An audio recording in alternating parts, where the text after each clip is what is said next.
धियो यो नः प्रचोदयात्। ॐ भूर्भुवः स्वः तत्सवितुर्वरेण्यं भर्गो देवस्य धीमहि धियो यो नः प्रचोदयात्। ॐ भूर्भुवः स्वः तत्सवितुर्वरेण्यं भर्गो देवस्य धीमहि धियो यो नः प्रचोदयात्। तूने हमें उत्पन्न किया, पालन कर रहा है तू। तुझसे ही पाते प्राण हम, दुखियों के कष्ट हरता है तू। तेरा महान तेज है, छाया हुआ सभी साथ। सृष्टि की वस्तु वस्तु में हो रहा है विद्यमान। तेरा ही धरते ध्यान हम, मांगते तेरी दया। ईश्वर हमारी बुद्धि को श्रेष्ठ मार्ग पर चला। ॐ भूर्भुवः स्वः तत्सवितुर्वरेण्यं भर्गो देवस्य धीमहि धियो यो नः प्रचोदयात्। ओम। आप सभी का स्वागत और धन्यवाद आर्य केंद्रीय सभा नगर निगम क्षेत्र फरीदाबाद के साप्ताहिक सत्संग में ज्वाइन करने के लिए, जो कि प्रत्येक रविवार को प्रातः 9:30 बजे से 11 बजे तक और प्रत्येक शुक्रवार को शाम 4 बजे से 5:30 बजे तक होता है। आप सभी ने इस कार्यक्रम में ज्वाइन किया। मैं देख रहा हूँ दिल्ली, फरीदाबाद, गुड़गांव, एनसीआर के विभिन्न आर्य समाजों से और देश के विभिन्न कोनों से यहाँ पर बहुत सारे गणमान्य लोग उपस्थित हैं। मधु रैना जी जिन्होंने जम्मू से ज्वाइन किया है, नीलम धमीजा जी जो कि चंडीगढ़ से जुड़ती हैं, आज नोएडा में हैं, वहाँ से उन्होंने ज्वाइन किया है। एनडी आर्य जी रानी बाग से, निर्मल आहूजा जी रानी बाग से, राज लूथरा जी गुड़गांव से, रजनी पिपलानी जी, रविदत्त शर्मा जी, रविंद्र गुप्ता जी, किरण गुप्ता जी, संतोष जी, सुशील जी जिन्होंने बिहार से ज्वाइन किया है, वसुधा कपूर जी, प्रेम डिंगरा जी पलवल से, राज गुप्ता जी पलवल से, किरण आनंद जी, आप सभी का बहुत बहुत स्वागत और धन्यवाद इस कार्यक्रम में जुड़ने के लिए। आइए भजनों के क्रम को प्रारंभ करें और उसके पश्चात आचार्य नरेंद्र मैत्रेय जी का सुंदर प्रवचन हमें सुनने के लिए मिलेगा। तो भजनों की श्रृंखला में सर्वप्रथम मेरी प्रार्थना है माता राज लूथरा जी से, कृपया एक ईश्वर भक्ति के भजन के साथ आज के कार्यक्रम को प्रारंभ कराएं। राज लूथरा जी और उसके बाद में प्रेम डिंगरा जी कृपया तैयार रहें। सबको मेरी सादर नमस्ते जी। प्रभु भक्ति की एक गजल मैं आपके सामने प्रस्तुत कर रही हूँ।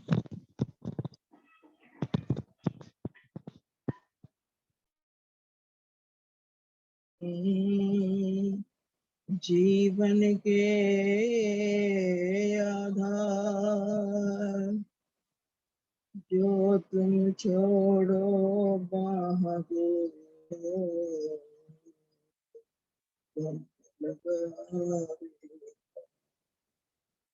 जो तुम छोड़ो बाह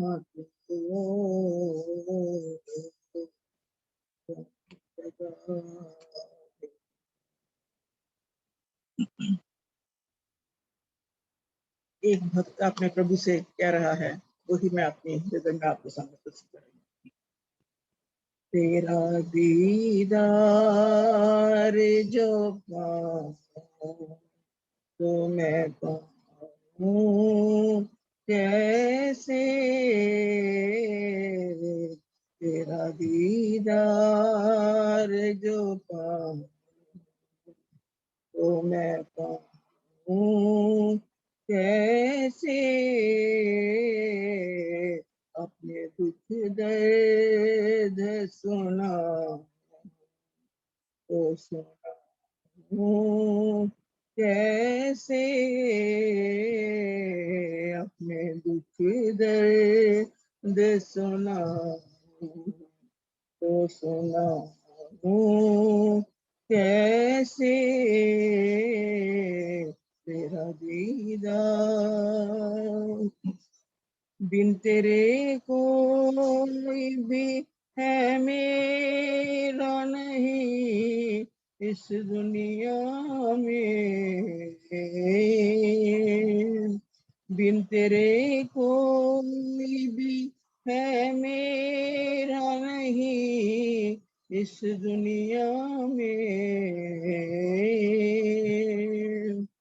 फिर बताओ और कहीं जाऊं तो जाऊं कैसे, फिर बताओ और कहीं जाऊं तो जाऊं कैसे, अपने दुख दर्द सुनाऊं तो सुनाऊं कैसे, तेरा दीदार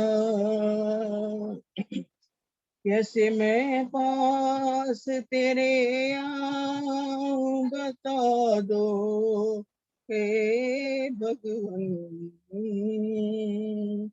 कैसे मैं पास तेरे आऊं बता दो हे भगवान, पास अपने तुझे बुलाऊं तो बुलाऊं कैसे, पास अपने तुझे बुलाऊं तो बुलाऊं कैसे, अपने दुख दर्द सुनाऊं तो सुनाऊं कैसे, तेरा दीदार अब तो मैं आ ही गया तेरे प्रभु चरणों में, अब तो मैं आ ही गया तेरे प्रभु चरणों में, बोझ अब अपना उठाऊं तो उठाऊं कैसे, बोझ अब अपना उठाऊं तो उठाऊं कैसे, अपने दुख दर्द सुनाऊं तो सुनाऊं कैसे, तेरा दीदार। तो अंत में कहा है, करके उद्धार प्रभु चरणों में अपने रख लो, करके उद्धार प्रभु चरणों में अपने रख लो, तेरा घर छोड़ कहीं और मैं जाऊं कैसे, तेरा घर छोड़ कहीं और मैं जाऊं कैसे, तेरा दीदार जो पाऊं तो मैं पाऊं कैसे, अपने दुख दर्द सुनाऊं तो सुनाऊं कैसे, तेरा दीदार। धन्यवाद जितेंद्र जी, बहुत बहुत धन्यवाद जी, बहुत बहुत धन्यवाद। सुंदर गजल आपने प्रभु भक्ति की सुनाई। तेरा दीदार प्रभु पाऊं तो पाऊं कैसे। और अपने दुख दर्द में सुनाऊं तो सुनाऊं कैसे। और अंतिम शब्द बहुत अच्छे कि करके उद्धार मुझे चरणों में अपने रख लो, तेरा दर छोड़ के जाऊं तो मैं जाऊं कैसे। क्योंकि यही वो दर है, कहते हैं ना कि ये वो दर है जहां आबरू नहीं जाती। मांगना है तो मांग खुदा से ए अकबर, ये वो दर है जहां आबरू नहीं जाती। ये परमपिता परमात्मा का दर ऐसा है जिसे छोड़ करके किसी और दर पे जाने की फिर जरूरत नहीं पड़ती। और कहते हैं कि जो कुत्ता दर दर फिरे, दर दर दूर दूर होए, जो कुत्ता दर दर फिरे दर दर दूर दूर होए, एक ही दर का हो रहे तो दूर दूर करे ना कोई। अगर एक ही दर का होकर के रह जाए तो फिर और कोई इधर उधर भगाने की, भटकने की, डोलने की आवश्यकता नहीं पड़ती। इसीलिए उस परमपिता परमात्मा के दर को छोड़ करके किसी और पर दर पर जाने का कोई सवाल पैदा नहीं होता। बहुत सुंदर गजल आपने सुनाई, बहुत धन्यवाद। जितेंद्र जी नमस्ते। जी आज मेरा नंबर दे दो। जी जरूर कोशिश करेंगे जी। अभी दे दो। हाँ जी, हाँ जी जरूर, आज प्रयास करेंगे। प्रेम जी, बहुत धन्यवाद। प्रेम पात्रा जी। एक भजन हाँ अगर जी समय हो तो मैं भी गाऊंगा। जी सुशील जी, अभी आज तो लिस्ट काफी हो गई है, मैं प्रयास करूंगा जरूर। धन्यवाद। जी आइए, मेरी प्रार्थना है आदरणीय प्रेम ढिंगड़ा जी से, कृपया वो अपना भजन सुनाएं, आदरणीय प्रेम ढिंगड़ा जी। और उसके बाद में रजनी पिपलानी जी, आप कृपया तैयार रहेंगे। थोड़ी प्रॉब्लम हो गई मेरे मोबाइल में जितेंद्र जी। अच्छा, क्या हुआ? आवाज आ रही है ना? जी आ रही है। सभी को मेरी नमस्ते। हे प्रभु तेरी शरण हम सदा आते रहे, गीत तेरे प्यार से हम सदा गाते रहे। ओम तेरा नाम है प्रभु सब सुखों की खान है, कहते पिता तू ही सदा प्राणियों का प्राण है। मेधा बुद्धि दीजिए बुद्धि के भंडार, हम सब मिलकर करते पिता नमस्कार नमस्कार नमस्कार। तेरी दया परमात्मा मुझ पर बनी रहे, ये दिल तुम्हारे प्यार से हरदम धनी रहे। तेरी दया परमात्मा हम पर बनी रहे, ये दिल तुम्हारे प्यार से हरदम धनी रहे। जीवन है डगरिया प्रभु भक्ति का रंग है, जीवन है डगरिया प्रभु भक्ति का रंग है। पूरी हो नाथ ये मेरी के रंग से हो, भक्ति के रंग से ये सदा चंद चदरिया सनी रहे, ये दिल तुम्हारे प्यार में हरदम धनी रहे, ये दिल तुम्हारे प्यार में हरदम धनी रहे। आ हो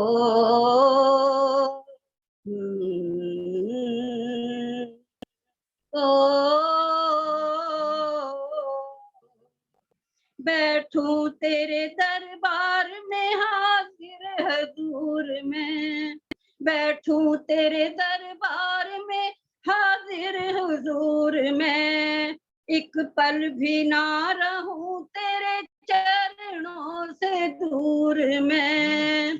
सर पर आशीर्वाद की छाया बनी रहे, ये दिल तुम्हारे प्यार में हरदम धनी रहे। हो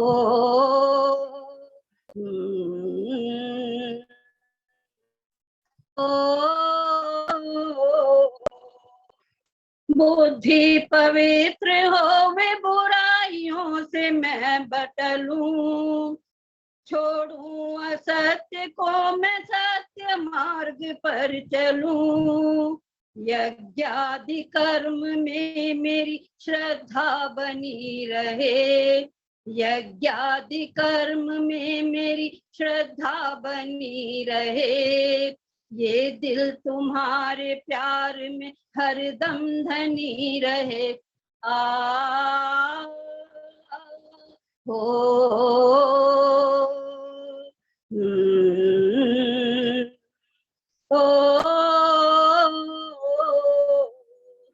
परदेश में रहूं या मैं रहूं विदेश में, शाही लिबास में चाहे भिक्षा के वेश में, होठों पे प्रभु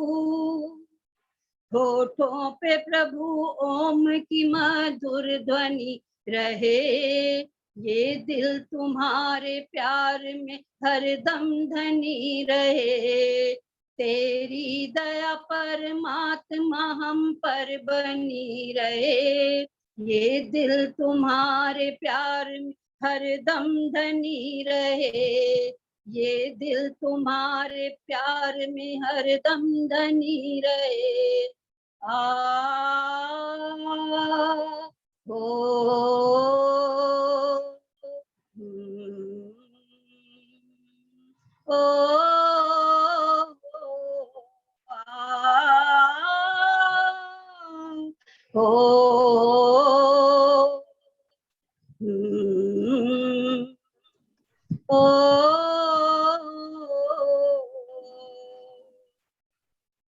धन्यवाद जितेंद्र जी, बहुत बहुत आपका समय देने के लिए। बहुत बहुत धन्यवाद प्रेम डिगड़ा जी, बहुत सुंदर भजन आपने सुनाया। तेरी दया परमात्मा मुझ पर बनी रहे, ये दिल तुम्हारे प्यार से हरदम धनी रहे। ये जो संसार के जितने भी धन दौलत सुख ऐश्वर्य संपत्ति भौतिक संपदाएं हैं, ये सभी नष्ट होने वाली हैं, किसी न किसी दिन ये हमको साथ छोड़कर जाने वाली हैं। लेकिन परमात्मा की जो दया है, उस ये जो धन है, ये कभी भी हमारे साथ से कभी अलग होने वाला नहीं है। ये दिल तुम्हारे प्यार से हरदम धनी रहे, उस परम पिता परमात्मा के प्यार से हमेशा धनी रहे, हमेशा हमें इस प्रकार का धन प्राप्त हो। बहुत सुंदर प्रार्थना आपने भजन के माध्यम से की, बहुत बहुत धन्यवाद। अब प्रार्थना है रजनी पिपलानी जी से, कृपया आप अपना भजन सुनाएं। इस बीच में हमारे मध्य में आदरणीय राज रहेजा जी उपस्थित हैं, उनका बहुत स्वागत धन्यवाद। रेखा आर्य जी मंगोलपुरी से, निर्मल जावा जी, उर्मिला जी, वसुधा कपूर जी, कौशल गोरा जी एनएच4 आर्य समाज से, आरएल महाजन जी नोएडा से, सुधा महाजन जी, आप सभी का ज्वाइन करने के लिए बहुत बहुत स्वागत और धन्यवाद। रजनी पिपलानी जी कृपया अपना गीत सुनाएं और उसके बाद में प्रेम पात्रा जी आप कृपया तैयार रहिएगा। सभी भाई बहनों को सादर नमस्ते। मैं एक पंजाबी गीत प्रस्तुत कर रही हूँ।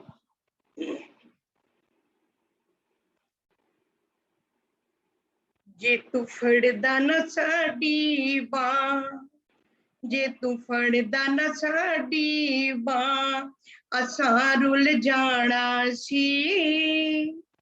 जे तू फड़दा न साडी बां, असां रुल जाना सी। सानू किधरे न मिलदी थां, असां रुल जाना सी, असां रुल जाना सी। जे तू फड़दा न साडी बां, असां रुल जाना सी। सानू किधरे न मिलदी थां, असां रुल जाना सी, असां रुल जाना सी। असी पत्तियां वांगू दर दर उत्ते रुलदे सी, ਅਸੀਂ ਪੱਤਿਆਂ ਵਾਂਗੂ ਦਰ ਦਰ ਉੱਤੇ ਰੁਲਦੇ ਸੀ।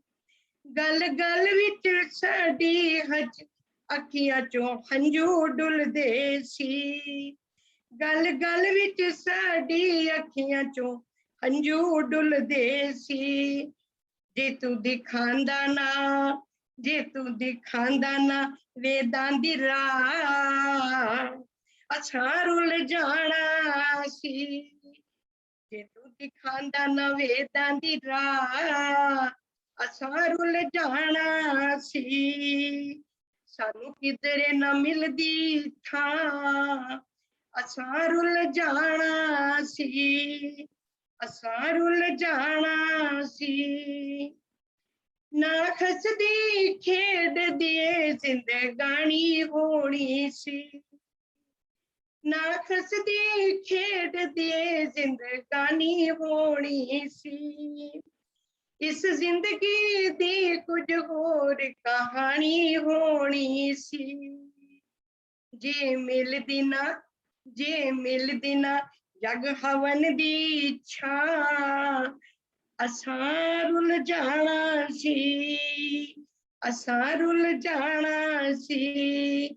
ਸਾਨੂੰ ਕਿਧਰੇ ਨਾ ਮਿਲਦੀ ਥਾਂ, ਅਸਾਂ ਰੁੱਲ ਜਾਣਾ ਸੀ। ਇੱਕ ਨਜ਼ਰ ਮੇਰ ਦੀ ਗੁਰਦੀ ਜਦ ਤੱਕ ਹੁੰਦੀ ਏ, ਇੱਕ ਨਜ਼ਰ ਮੇਰ ਦੀ ਗੁਰਦੀ ਜਦ ਤੱਕ ਹੁੰਦੀ ਏ। ਇਹ ਖਾਕ ਦੀ ਢੇਰੀ ਜਾ ਅੰਬਰਾਂ ਨੂੰ ਛੂੰਦੀ ਏ। ਇਹ ਖਾਕ ਦੀ ਢੇਰੀ ਜਾ ਅੰਬਰਾਂ ਨੂੰ ਛੂੰਦੀ ਏ।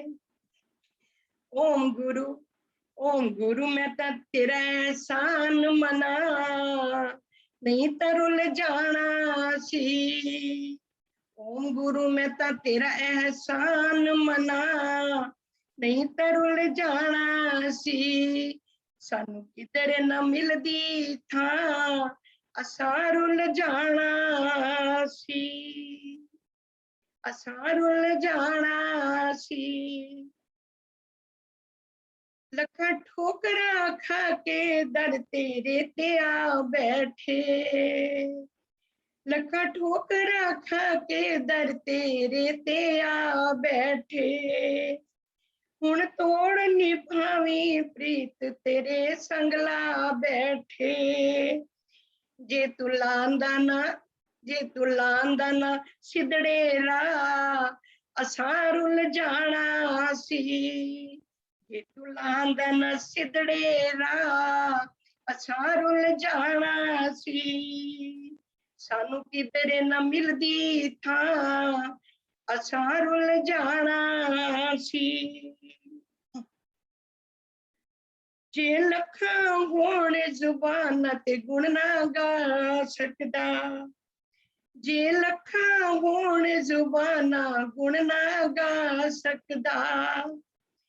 ਸਤਿਗੁਰ ਮੈਂ ਤੇਰਾ ਕਰਜ਼ ਕਦੇ ਨਾ ਲਾ ਸਕਦਾ। ਸੋ ਰੱਬ ਦੀ, ਸੋ ਰੱਬ ਦੀ ਮੈਂ ਸੱਚ ਕਵਾਂ, ਨਹੀਂ ਤਾਂ ਰੁੱਲ ਜਾਣਾ ਸੀ। ਸੋ ਰੱਬ ਦੀ ਮੈਂ ਸੱਚ ਕਵਾਂ, ਨਹੀਂ ਤਾਂ ਰੁੱਲ ਜਾਣਾ ਸੀ। ਸਾਨੂੰ ਕਿਧਰੇ ਨਾ ਮਿਲਦੀ ਥਾਂ, ਅਸਾਂ ਰੁੱਲ ਜਾਣਾ ਸੀ। ਸਾਨੂੰ ਕਿਧਰੇ ਨਾ ਮਿਲਦੀ ਥਾਂ, ਅਸਾਂ ਰੁੱਲ ਜਾਣਾ ਸੀ। ਜੇ ਤੂੰ ਫੜਦਾ ਨਾ ਸਾਡੀ ਬਾਂਹ, ਅਸਾਂ ਰੁੱਲ ਜਾਣਾ ਸੀ। ਅਸਾਂ ਰੁੱਲ ਜਾਣਾ ਸੀ। 2 लाइनें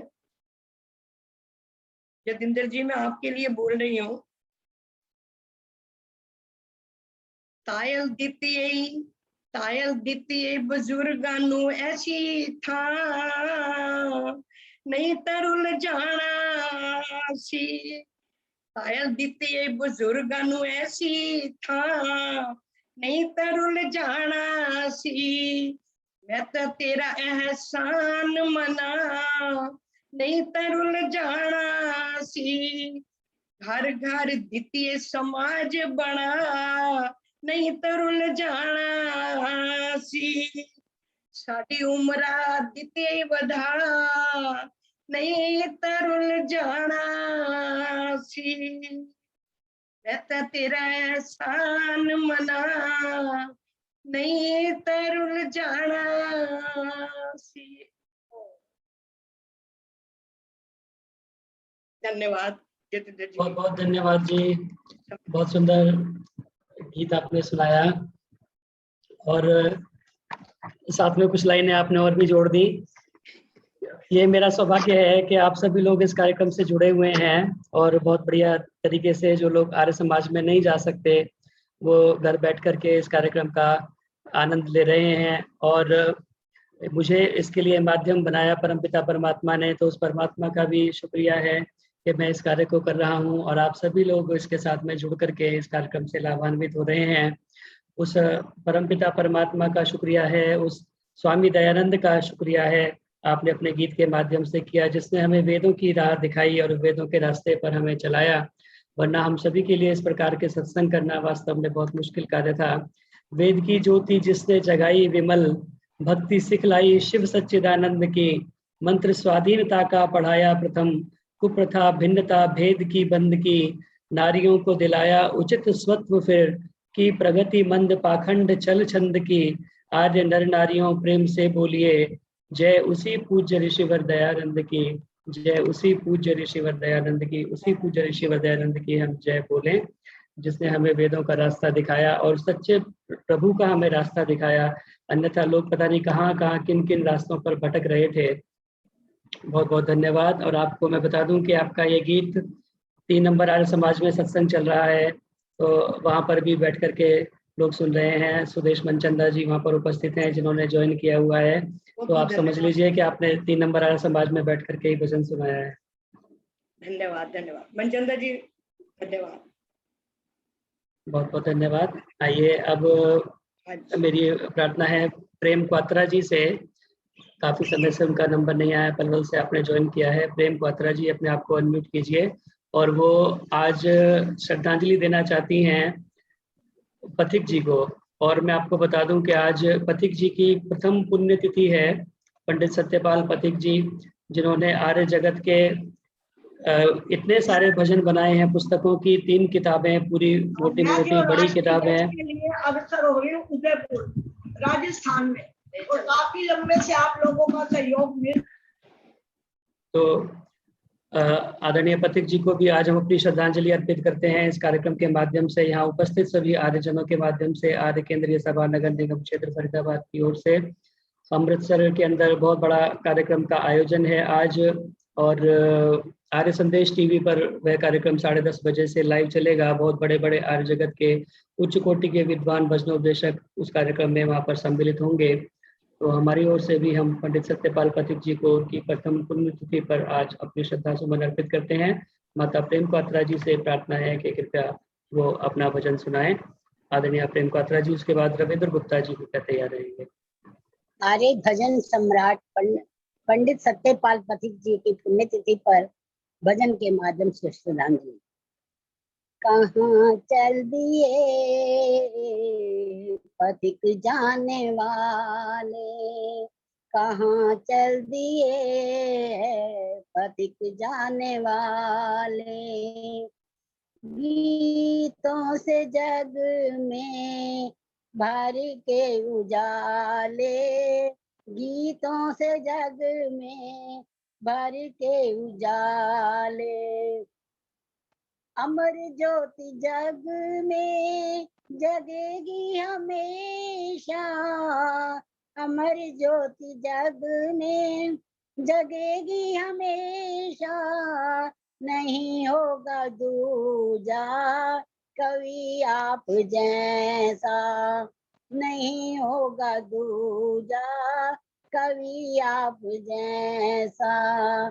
प्रभु भक्त सज्जन थे बड़े भोले भाले, प्रभु भक्त सज्जन थे बड़े भोले भाले, कहाँ चल दिए पथिक जाने वाले, गीतों से जग में भर के उजाले।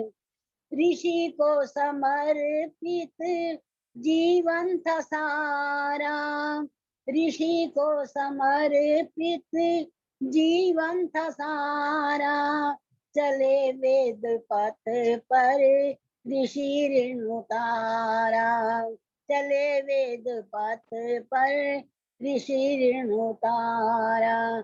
देखो चले अंतिम विदाले, कहाँ चल दिए पथिक जाने वाले। गीतों से जग में भर के उजाले, आर्यों की जब जब महफिल सजेगी, आर्यों की जब जब महफिल सजेगी। पथिक के तरानों की मधुर धन बजेगी, पथिक के तरानों की मधुर धुन बजेगी। तमन्ना रहेगी कि पथिक गीत गाले, तमन्ना रहेगी कि पथिक गीत गाले। कहाँ चल दिए पथिक जाने वाले, कहाँ चल दिए पथिक जाने वाले। गीतों से जग में भर के उजाले। धन्य है तुम्हारा इस जग में आना, धन्य है तुम्हारा इस जग में आना। धन्य है तुम्हारा इस दुनिया से जाना, धन्य है तुम्हारा इस दुनिया से जाना। बने सबके प्रेरक जग में निराले, बने सबके प्रेरक जग में निराले। कहाँ चल दिए पथिक जाने वाले, गीतों से जग में भर के उजाले।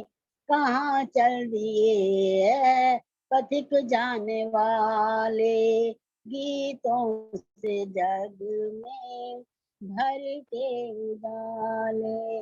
मुझे शत शत नमन, धन्यवाद जी समय देने के लिए। बहुत बहुत धन्यवाद माता प्रेम पात्रा जी, पलवल से आपने ज्वाइन किया है और आज पंडित सत्यपाल पथिक जी को उनकी प्रथम पुण्यतिथि पर आपने गीत के माध्यम से श्रद्धांजलि दी, बहुत सुंदर शब्दों में।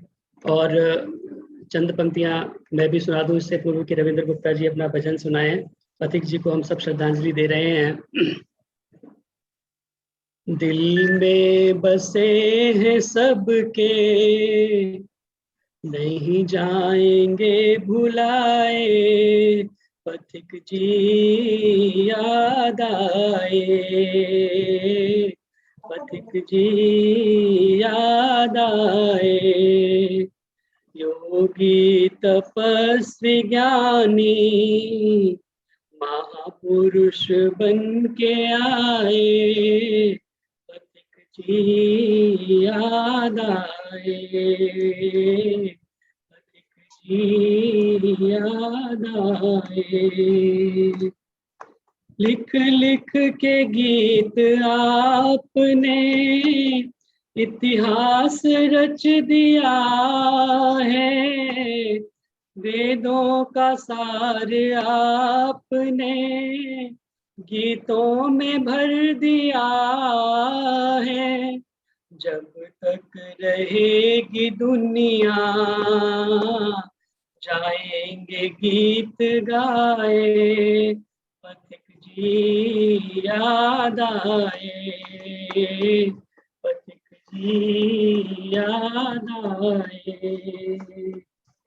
दिल में बसे हैं सबके, नहीं जाएंगे भुलाए, पथिक जी याद आए।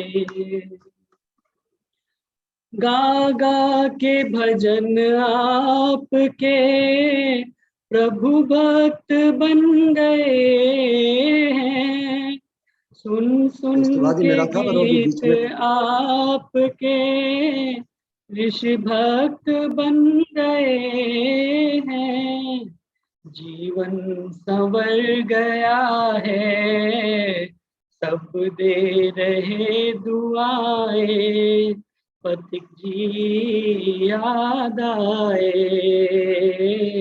पथिक जी याद आए, दिल में बसे हैं सबके, नहीं जाएंगे भुलाए, पथिक जी याद आए। अब तक तो इस जहां में जितने कवि हुए हैं, जो बात पथिक जी में थी वैसे नहीं हुए हैं, दयानंद के दीवाने मस्तक उन्हें झुकाए, पथिक जी याद आए, पथिक जी याद आए, दिल में बसे हैं सबके, नहीं जाएंगे भुलाए, पथिक जी याद आए, पथिक जी याद आए, पथिक जी याद आए। आज पथिक जी की प्रथम पुण्यतिथि के अवसर पर हम सभी उन्हें अपने श्रद्धा सुमन अर्पित करते हैं। आइए, अब मेरी प्रार्थना है आदरणीय रविंद्र गुप्ता जी से कृपया अपना भजन सुनाएं। आदरणीय रविंद्र गुप्ता जी।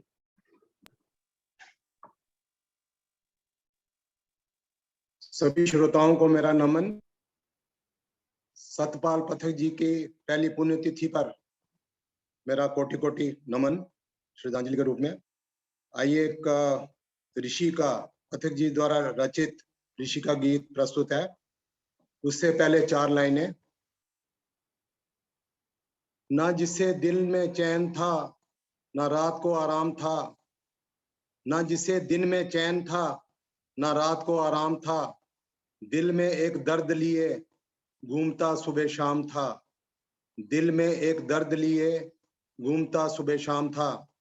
हे आर्यो, जान अपनी देकर जान हम में डाल गया, हे आर्यो, जान अपनी देकर जान हम में डाल गया, मैं ऋषि दयानंद उस महामानव का नाम था, मैं ऋषि दयानंद उस महामानव का नाम था।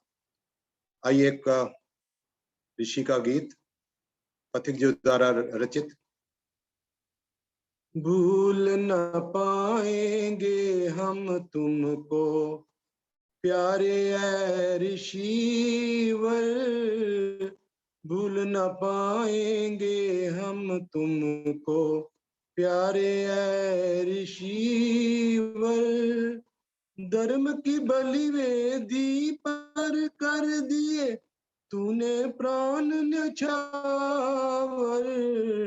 भूल न पाएंगे हम तुमको प्यारे ऐ ऋषिवर। गौतम कपिल कनाद जैमिनी वेद व्यास चाणक्य मुनि, गौतम कपिल कनाद जैमिनी वेद व्यास चाणक्य मुनि, बोली सभी ने वेद की वाणी, वेद विरुद्ध न जिए कभी, वेद विरुद्ध न जिए कभी, सृष्टि के कण कण में है ईश्वर, कहा हमें समझा कर, भूल न पाएंगे हम तुमको प्यारे ऐ ऋषिवर। सत्य सनातन वैदिक धर्म ही जीना हमें सिखाता है, जीना हमें सिखाता है, सेवा संयम त्याग तपस्या करना हमें बताता है, करना हमें बताता है। सत्य ही भाषण किया ऋषि ने, वैदिक धर्म बताकर। भूल न पाएंगे हम तुमको प्यारे ऐ ऋषिवर। ब्रह्म के जाल में फंस करके सब ज्ञान भुला दिया लोगों ने। ब्रह्म के जाल में फंस करके सब ज्ञान भुला दिया लोगों ने। धर्म अधर्म को जाने बिना जीवन है बिता दिया लोगों ने, जीवन है बिता दिया लोगों ने। वेद की ज्योति जला के मन में आए तुम धरा पर। भूल न पाएंगे हम तुमको प्यारे ऐ ऋषिवर। ग्रस्त नहीं अपनाया ऋषि ने, ब्रह्मचारी रहे आयु भर। ग्रस्त नहीं अपनाया ऋषि ने, ब्रह्मचारी रहे आयु भर। घर घर में हो संध्या हवन, बस यही चाहते थे ऋषिवर, यही चाहते थे ऋषिवर। कर पथिक प्रभु की भक्ति, वेद ऋचाएं पाकर। भूल न पाएंगे हम तुमको प्यारे ऐ ऋषिवर। भूल न पाएंगे हम तुमको प्यारे ऐ ऋषिवर। धर्म की बलि वेदी पर कर दिए तूने प्राण न्यौछावर। भूल न पाएंगे हम तुमको प्यारे ऐ ऋषिवर। भूल न पाएंगे हम तुमको प्यारे ए पथिक जी। बहुत बहुत धन्यवाद जी समय देने के लिए। बहुत बहुत धन्यवाद रविंद्र गुप्ता जी, बहुत सुंदर ऋषि का गीत, और पथिक जी को भी आपने अपनी श्रद्धांजलि अर्पित की। बहुत बहुत धन्यवाद उस प्यारे ऋषि को। वास्तव में हम अपना जो उसने हमारे लिए किया उसके लिए हम कभी भुला नहीं सकते। भारत की जबकि नैया मझधार में पड़ी थी, भारत की जबकि नैया मझधार में पड़ी थी, तूने ही बन के केवट पहुंचा दिया किनारे। हमको पिलाया अमृत खुद जहर पी गया तूने हमारी खातिर सब कष्ट थे सहारे। कातिल को अपने स्वामी जीवन का दान देकर, तेरी जान के भी दुश्मन तुझे जान से थे प्यारे। तू वो दिया था जिसने लाखों दिए जलाए, दी रोशनी पथिक घर जगमगाए सारे, दी रोशनी पथिक घर जगमगाए सारे। उन महर्षि स्वामी दयानंद सरस्वती को भी आपने नमन किया, और आज पथिक जी की प्रथम पुण्यतिथि के अवसर पर पथिक जी का भजन सुना करके पथिक जी को भी याद किया। बहुत बहुत धन्यवाद। आइए, अब समय बहुत हो चुका है, इसलिए भजनों के क्रम को यहीं पर विराम देना होगा। आज जिनका भजनों का क्रम नहीं आ पाया उनसे क्षमा प्रार्थी होते हुए आदरणीय भाई सुशील जी, जिन्होंने बरौनी बिहार से ज्वाइन किया है, आज आपका नंबर नहीं आ पाया, अगली बार हम अवश्य प्रयास करेंगे। और भी जो सज्जनों का आज नंबर नहीं आ पाया है, आगे हम अवश्य प्रयास करेंगे उन सभी का भजनों का क्रमशः हम दे पाएं। तो आइए, आप सभी का मैं पुनः स्वागत करता हूं इस कार्यक्रम में जुड़ने के लिए। आर्य केंद्रीय सभा नगर निगम क्षेत्र फरीदाबाद का यह साप्ताहिक सत्संग, जो कि प्रत्येक रविवार को प्रातः 9:30 बजे से 11 बजे तक होता है, और प्रत्येक शुक्रवार को शाम 4 बजे से 5:30 बजे तक होता है। कार्यक्रम का लिंक यही रहता है, इसलिए आपको सूचना ना भी मिल पाए तो आप इसी लिंक का प्रयोग करके किसी भी कार्यक्रम से शुक्रवार या रविवार को जुड़ सकते हैं। हमारे मध्य में दर्शना वर्मा जी, आदरणीय भाई विकास भाटिया जी भी आज काफी समय के बाद उपस्थित हुए हैं। संदीप गोयल जी NH4 से, कौशल वोरा जी, सुरेश आर्य जी द्वारिका से, अभिमन्यु चावला जी नवीन शादा से, आशा जी, डॉक्टर रचना चावला जी, किरण आनंद जी, सरोज चंद्रा जी, SK कोहली जी इत्यादि बहुत सारे गणमान्य लोग यहाँ पर उपस्थित हैं। आप सभी का पुनः स्वागत और धन्यवाद इस कार्यक्रम से जुड़ने के लिए। ये सामान्य निर्देश आप सभी को विदित हैं, और ये कार्यक्रम फेसबुक पर भी लाइव चलता है, वहां जाकर भी आर्य केंद्रीय सभा के फेसबुक पेज पर आप इस कार्यक्रम को देख सकते हैं। अधिक से अधिक संख्या में वहां जाकर के आप कार्यक्रम को देखें, लाइक करें, कमेंट करें, शेयर करें, ताकि अधिक से अधिक लोगों तक इस कार्यक्रम का लिंक पहुंच सके। जो लोग पहली बार इस कार्यक्रम से जुड़े हैं, कृपया अपना परिचय मोबाइल नंबर सहित आप चैट बॉक्स में लिख करके जाएं, ताकि हम आपको इस कार्यक्रम की रिकॉर्डिंग और आगामी कार्यक्रमों की सूचना पहुंचा सकें। जो लोग फेसबुक के माध्यम से इस कार्यक्रम से जुड़े हैं, उनका भी मैं स्वागत और धन्यवाद करता हूं। स्वेच्छानुसार दान देने के लिए यह मेरा मोबाइल नंबर है। इस पर फोन पे, पेटीएम, यूपीआई इत्यादि के माध्यम से आप अपना सात्विक दान दे सकते हैं। और जैसा कि हम अभी श्रद्धांजलि गीतों के माध्यम से याद कर रहे थे, आज पंडित सत्यपाल पथिक जी की प्रथम पुण्यतिथि है और इस अवसर पर आर्य केंद्रीय सभा नगर निगम क्षेत्र फरीदाबाद के समस्त सदस्यों, फरीदाबाद की समस्त आर्य समाजों की ओर से, सभा में उपस्थित सभी लोगों की ओर से हम स्वर्गीय पंडित सत्यपाल पथिक जी को अपनी श्रद्धा सुमन अर्पित करते हैं। आपके बनाए हुए गीत युगों युगों तक हमेशा अमर रहेंगे और पथिक जी की हमेशा याद दिलाते रहेंगे। आज एक बड़ा विशाल कार्यक्रम अमृतसर के अंदर समायोजित किया गया है। वहां पर विभिन्न देश के विभिन्न कोनों से बड़े बड़े आर्य जगत के उच्च कोटि के विद्वान सन्यासी वहां पर उपस्थित होंगे और पथिक जी को श्रद्धांजलि दी जाएगी। आर्य संदेश टीवी के ऊपर लाइव यह कार्यक्रम 10:30 बजे से चलेगा, तो वहां भी आप इस कार्यक्रम को सीधा प्रसारण देख सकते हैं। तो आइए अब मैं स्वागत करना चाहता हूं। हमारे मध्य में आचार्य नरेंद्र मैत्रेय जी उपस्थित हो चुके हैं और बहुत ही सुंदर सरल चर्चा के द्वारा हम सभी का मार्गदर्शन कर रहे हैं। और विगत कई सप्ताह से जो विषय हमारे मध्य में चल रहा है वह है धर्म का वास्तविक स्वरूप, और धर्म के वास्तविक स्वरूप के बारे में बहुत सारी बातें हमें आप बता चुके हैं और भी कुछ चर्चा उसमें शेष है। छांदोग्य उपनिषद के एक वाक्य के द्वारा विशेष रूप से हम चर्चा कर रहे थे पीछे। त्रयो धर्म स्कंदा, धर्म के 3 स्कंद होते हैं और वो तीनों स्कंदों के बारे में आपने विस्तार से हमें बताया। और भी बहुत सारे उदाहरण, प्रसंगों, प्रमाणों के माध्यम से आपने धर्म के वास्तविक स्वरूप को हमारे मध्य में रखने का प्रयास किया है। मेरी आपसे विनम्र प्रार्थना है कि इस विषय को थोड़ा और विस्तार देने का प्रयास करें और हम सभी को धर्म के वास्तविक स्वरूप से आप अवगत कराएं। आदरणीय आचार्य नरेंद्र मैत्रेय जी, आज उनका कार्यक्रम पुष्पांजलि आर्य समाज में है, तो वहीं से आज हमें वो संबोधित करेंगे। प्रार्थना है आचार्य नरेंद्र मैत्रेय जी से। धन्यवाद जितेंद्र जी। आवाज आ रही है? जी ठीक से आ रही है। आइए, आप सभी माताओं को और सभी समाज के सभी सभी को बहुत बहुत साधुवाद, बहुत बहुत प्रणाम, नमस्ते। आइए सभी करबद्ध होकर के बैठे एक बार। ओम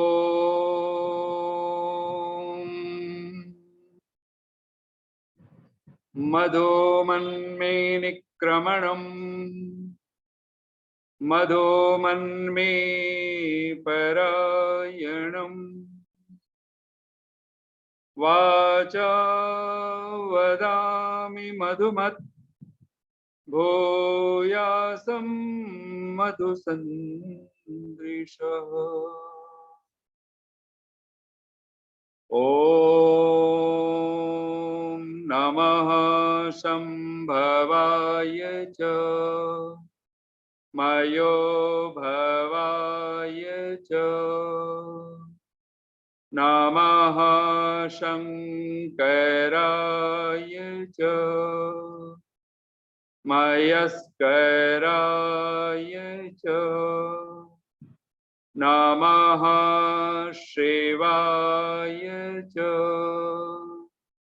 शिवतराय च। ओम शांति शांति शांति।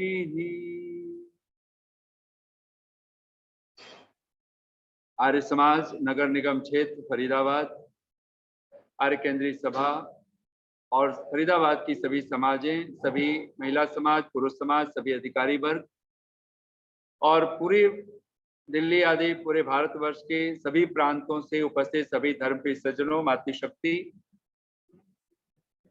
और देश से विदेश से उपस्थित सभी धर्मप्रिय सज्जनों, आइए परमात्मा के अनुकंपा के साथ हम सब पूरी श्रद्धा के साथ काफी समय के माध्यम से हम लोग धर्म का वास्तविक स्वरूप, इस विषय पर हम लोगों ने विस्तृत चर्चा की है और अनेक अनेक विधा से भगवान मनु के माध्यम से मनु महाराज कहते हैं कि साक्षात धर्म के जो 4 लक्षण हैं, तो कहते हैं वेदः स्मृतिः सदाचारः स्वस्य च प्रियम आत्मनः एतत् चतुर्विधम प्राहुः साक्षात धर्मस्य लक्षण। साक्षात धर्म के यानी प्रत्यक्ष, जिसको हम ये नहीं कह सकते कि हमारे पास नहीं है, तो कहते हैं प्रत्यक्ष जो लक्षण है धर्म के वो 4 लक्षण। वेदः स्मृतिः सदाचारः स्वस्य च प्रियम आत्मनः। कहते ये 4 लक्षण ये सहज रूप से ये प्रत्यक्ष धर्म के लक्षण है। महर्षि देवदयानंद इसी धर्म के लक्षण को, जो ऋषि ने, जिसको मनु महाराज प्रथम लक्षण कहते हैं वेदः, ऋषि दयानंद उसको कहते हैं परम धर्म। क्या है परम धर्म? तो वेद का पढ़ना, पढ़ाना, सुनना, सुनाना।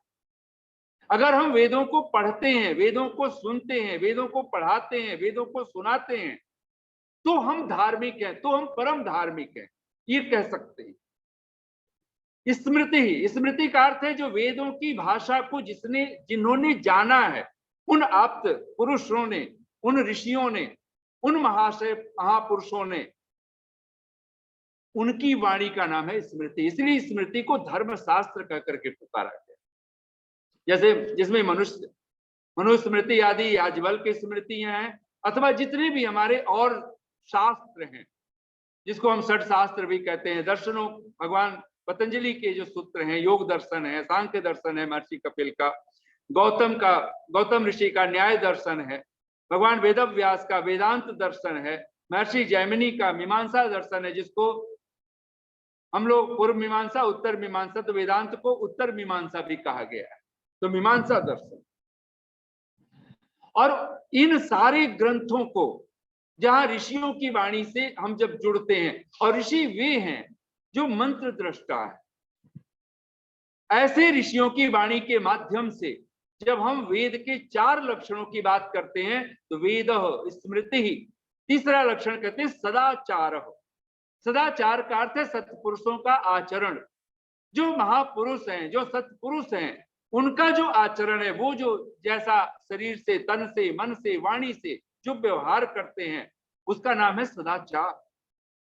स्वस्य च प्रियम आत्मनः, और जो हमारी आत्मा को प्रिय है, कहते हैं वो आचरण हम दूसरों के साथ करें, औरों के साथ करें। यहाँ निगेटिव नहीं बोला है कि हम वो व्यवहार दूसरों के साथ ना करें जो हम अपने साथ नहीं चाहते, ये अर्थ भी निकलता है ये आत्मना, और ये भी भगवान वेदव्यास के शब्द हैं। और वहां एक लक्षण में मानो धर्म की परिभाषा कहती है। ये जो चौथा लक्षण है, जिसको मनु महाराज धर्म के साक्षात 4 लक्षणों में, जिसको वो स्वस्य च प्रियम आत्मनः कह करके पुकारते हैं, भगवान वेदव्यास कहते हैं श्रूयताम धर्म सर्वस्वम। धर्म का सर्वस्व अगर जानना है, सुनना है, तो कहते हैं सुनो। श्रूयताम धर्म सर्वस्वम, और कहते हैं सुनना भर नहीं है, श्रुत्वा चैव अवधार्यताम, इसको सुन करके धारण कर लेना है। और कहते हैं आत्मनः प्रतिकूलानि परेशान न समाचरित। ये जो वहां पर तो कहते हैं स्वस्य च प्रियम आत्मनः, वहां पर विधायक भाषा है भगवान मनु का, और यहाँ पर भगवान वेदव्यास का जो लक्षण है वो कहते हैं आत्मनः प्रतिकूलानि परेशान न समाचरित। हम दूसरों के साथ परेशान यानी औरों के साथ, परायों के साथ, हमारे अतिरिक्त जो रिश्ते नाते हैं, जो घर परिवार में माता पिता, बंधु बांधव जो लोग भी हैं, उन सबको आप परेशान कहेंगे। ये नहीं है कि आप पत्नी, पति के लिए पत्नी, पत्नी के लिए पति भी परेशान है। परेशान का अर्थ यहाँ परेशानी से बात मत समझ लीजिएगा, यहाँ पर है जो अपना अपना कहना होता है संस्कृत में, तो हम उसको आत्मीय कहते हैं, और स्व बोलते हैं, स्वजन बोलते हैं। और हम जब अपने से जब पर होता है, तो एक भाषा में पर पति भी है, एक भाषा में पर पत्नी भी है, एक भाषा में पर बच्चे भी हैं। आपके इष्ट मित्र हैं, जो स्वजन बंधु बांधव हैं, वो भी परेशान है कहलाएंगे। तो कैसा करना है? तो कहते हैं स्वस्य च प्रियम आत्मनः, जो हमें खुद को प्रिय लगता है। अब यहाँ पे क्या प्रिय की परिभाषा क्या करनी है, तो ध्यान देना, यहाँ पे जो प्रियता है वो प्रियता एक अर्थ में है, तो वो हम हर कोई चाहता है कि मेरे साथ कोई भी सत्य का व्यवहार करे, मेरे साथ कोई छल कपट का व्यवहार न करे। सबसे बड़ी जो आत्मीयता प्रियता होनी चाहिए, सब मेरे जैसे, मेरा कोई अहित ना करे, मेरे साथ कोई बुरा व्यवहार ना करे, मेरा कोई अपमान ना करे, मेरे साथ कोई छल कपट ना करे, मेरी कोई हिंसा ना करे, और मेरे साथ कोई बैर ना बांधे, मेरे साथ कोई शत्रुता ना करे। ये सब अर्थ जब आप लगाएंगे, यही अर्थ होगा हम दूसरों के साथ ना करें। हम चाहते हैं सब मेरे साथ छल रहित होकर के व्यवहार करें, मैं भी छल रहित होकर के व्यवहार, मैं भी प्रिय बोलूं, मैं भी मधुर बोलूं।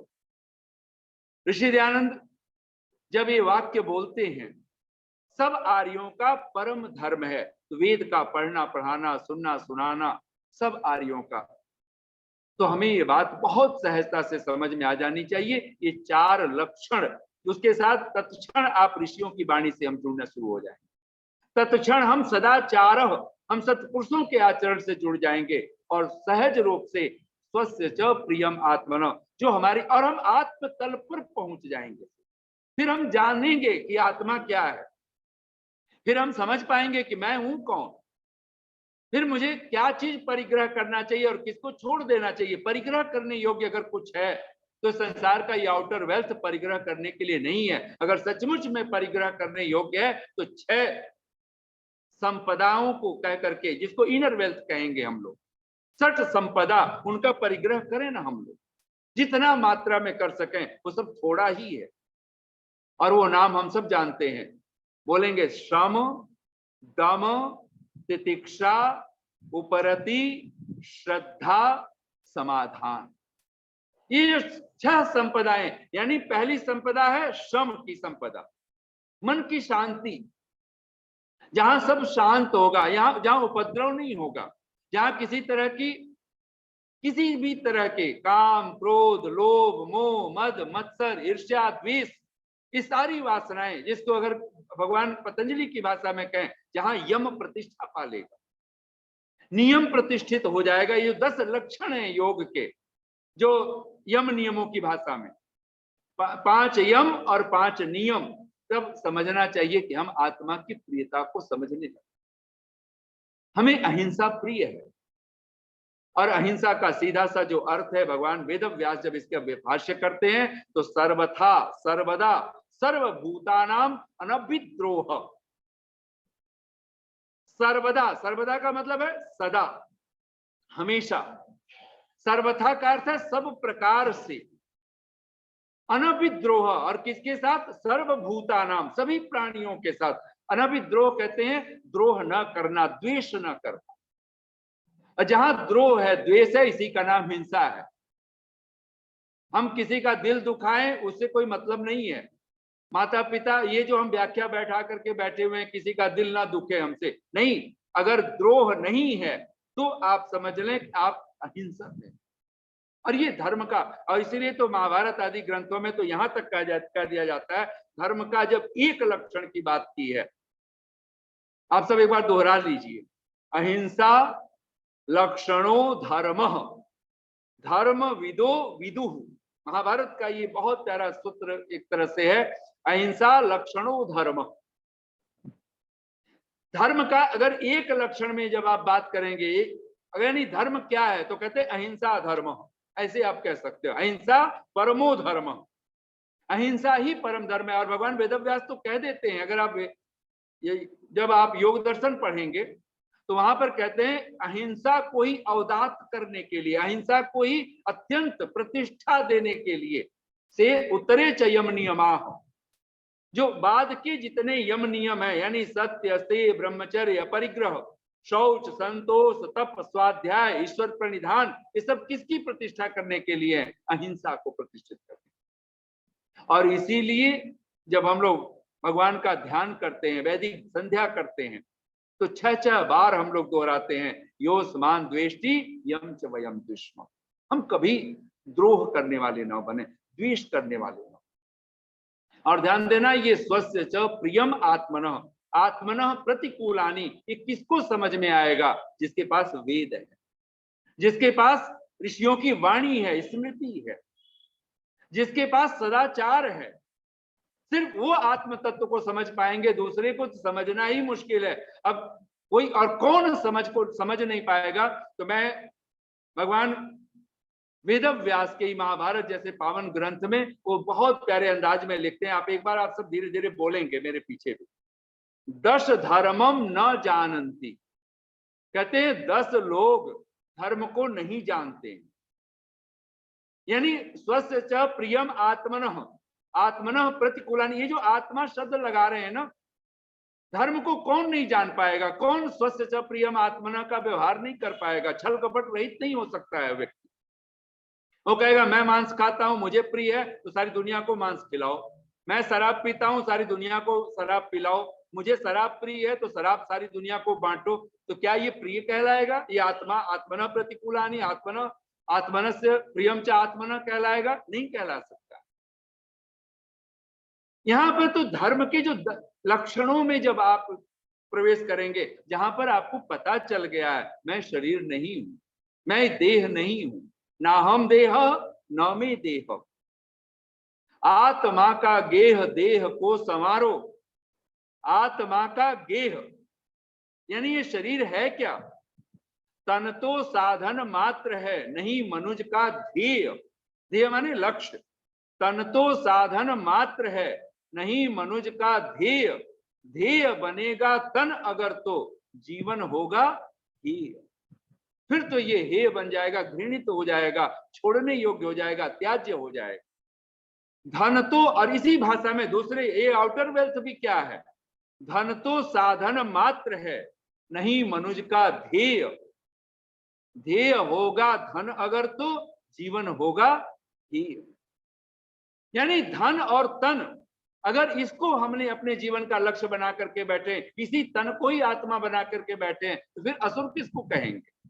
अगर ये शरीर ही सब कुछ है तो फिर तब वहां पर भगवान वेद व्यास कहते हैं 10 धर्मम न जानन्ति। 10 लोग, 10 प्रकार के जो लोग हैं वो धर्म को नहीं जानते।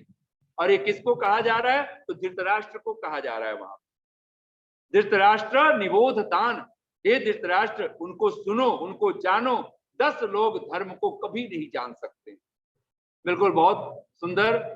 मत्तः प्रमत्तः उन्मत्तः शान्तः क्रुद्धो बुभुक्षितः त्वरमाणश्च लुब्धश्च भीतः कामी च ते 10 तस्माद् एतेषु सर्वेषु न प्रसज्जेत पंडितः। 10 धर्मम न जानन्ति। 10 लोग धर्म को नहीं जानते। कौन नहीं जानते? मत्तः प्रमत्तः उन्मत्तः। आप गिन सकते हैं और बहुत सुंदर जितेंद्र जी ने यहाँ पर आपके सामने भी लिख दिया है। तो मत्तः, पहला जो मत्तः, दूसरा प्रमत्तः, तीसरा उन्मत्तः, चौथा शान्तः, पांचवा क्रुद्धः, छठा बुभुक्षितः, सातवां त्वरमाणः, आठवां लुब्धः, नौवां भीतः और 10वां कामी। अब ये जो 10 आपके पास में, ये 10 लोग कभी धर्म को नहीं जान पाएंगे। ये ना तो आत्मनः प्रतिकूलानि कर पाएंगे और न प्रियम आत्मनः कर पाएंगे। मत्तः का क्या अर्थ है? जो नशे वाला, नशा कर रहा, जो संसार का कोई भी नशा, ये जो आजकल शराब और ये ड्रग्स तरह तरह के, ये तो नशा है ही, ये तो मूड भी जानता है। लेकिन जब पद का नशा हो, धन का नशा हो, किसी भी तरह का, और उस नशे में अगर कोई बैठा हुआ है तो कहते हैं वो मत्तः, वो नशे से युक्त जो व्यक्ति है वो धर्म को जान ही नहीं सकता है। प्रमत्तः, प्रमत्तः का अर्थ है प्रमादी, जो असावधान है, जो लापरवाह है, जिसके जीवन में प्रमाद घर करके बैठा हुआ है। वो कर सकता है लेकिन वो करना ही नहीं चाहता है, वो तन मन धन लगाना ही नहीं चाहता है, उस तरफ वो सोचने के लिए तैयार नहीं है। ऐसा जो प्रमादी है, जो प्रमत्तः। तीसरा है उन्मत्तः। उन्मत्तः का अर्थ है जैसे कोई पागल हो जाए, कोई धन के पीछे पागल हो जाए, कोई स्त्री के पीछे, कोई पुरुष के पीछे, कोई पद के पीछे, प्रतिष्ठा के पीछे, ऐसे कोई पागलपन पकड़ जाए। इस संसार के इस पागल जिसको हम लोग कहते हैं इस संसार के, और एक अर्थ है जो सहज रूप से हम सब समझते हैं, कोई अगर पागल है वो कैसे किसी चीज को जान सकता है, वो तो संसार को भी नहीं जान सकता है। तो धर्म को जान लेगा, वो परमात्मा को जान लेगा, इसकी तो बात ही बहुत बुरी है। तीसरा कहते हैं, चौथा कहते हैं श्रांत, जो थक गया है, और संसार थकाता है। हम अगर संसार में हम बैठे हैं तो संसार का कोई भी काम करेंगे, हाय ऐसा व्यक्ति आके कहता है थक गया, वो बिल्कुल। लेकिन अगर कोई नहीं थकाता है, कोई श्रम, वो एकमात्र श्रम है जब धर्म के प्रति कोई चलता है, वो कभी थकता ही नहीं। जो श्रांत है यानी थका हुआ है, और संसार ही थकाता है, इसलिए संसार से दूसरी दिशा वो परमात्मा है। उस मूल को अगर हमने पकड़ लिया, जिसके ऋषि कहता है सबका आदि मूल परमेश्वर है, वो परमात्मा को पकड़ा हुआ वो तो कभी थकता ही नहीं। और फिर अगला लक्षण आप देखेंगे क्रुद्ध, जो क्रोध में जी रहा है। इसलिए तो धर्म का मनु महाराज कहते हैं अक्रोध दशकम धर्म लक्षणम, जब 10 लक्षण गिनाते हैं धर्म का, तो वो सहज रूप से कहते हैं अक्रोध, धर्म का ही लक्षण है। अर्थात जिस व्यक्ति के जीवन में क्रोध है, वो व्यक्ति धर्म को नहीं जान सकता है। बुभुक्षितः, जो तृष्णा का भूखा है, कामनाओं का, वासनाओं का जो भूखा है, कितना भी मिल जाए, जिसका पेट नहीं भरने वाला, ऐसे बुभुक्षित भिखारी बना हुआ, कितना भी मिल जाए। भिखारी का कटोरा रोज भरता है, लेकिन भिखारी का पेट कभी नहीं भरता है, भिखारी की भीख कभी नहीं भरती है, क्योंकि सारी जिंदगी उसने मांगना सीखा है, उसने कभी देना नहीं सीखा।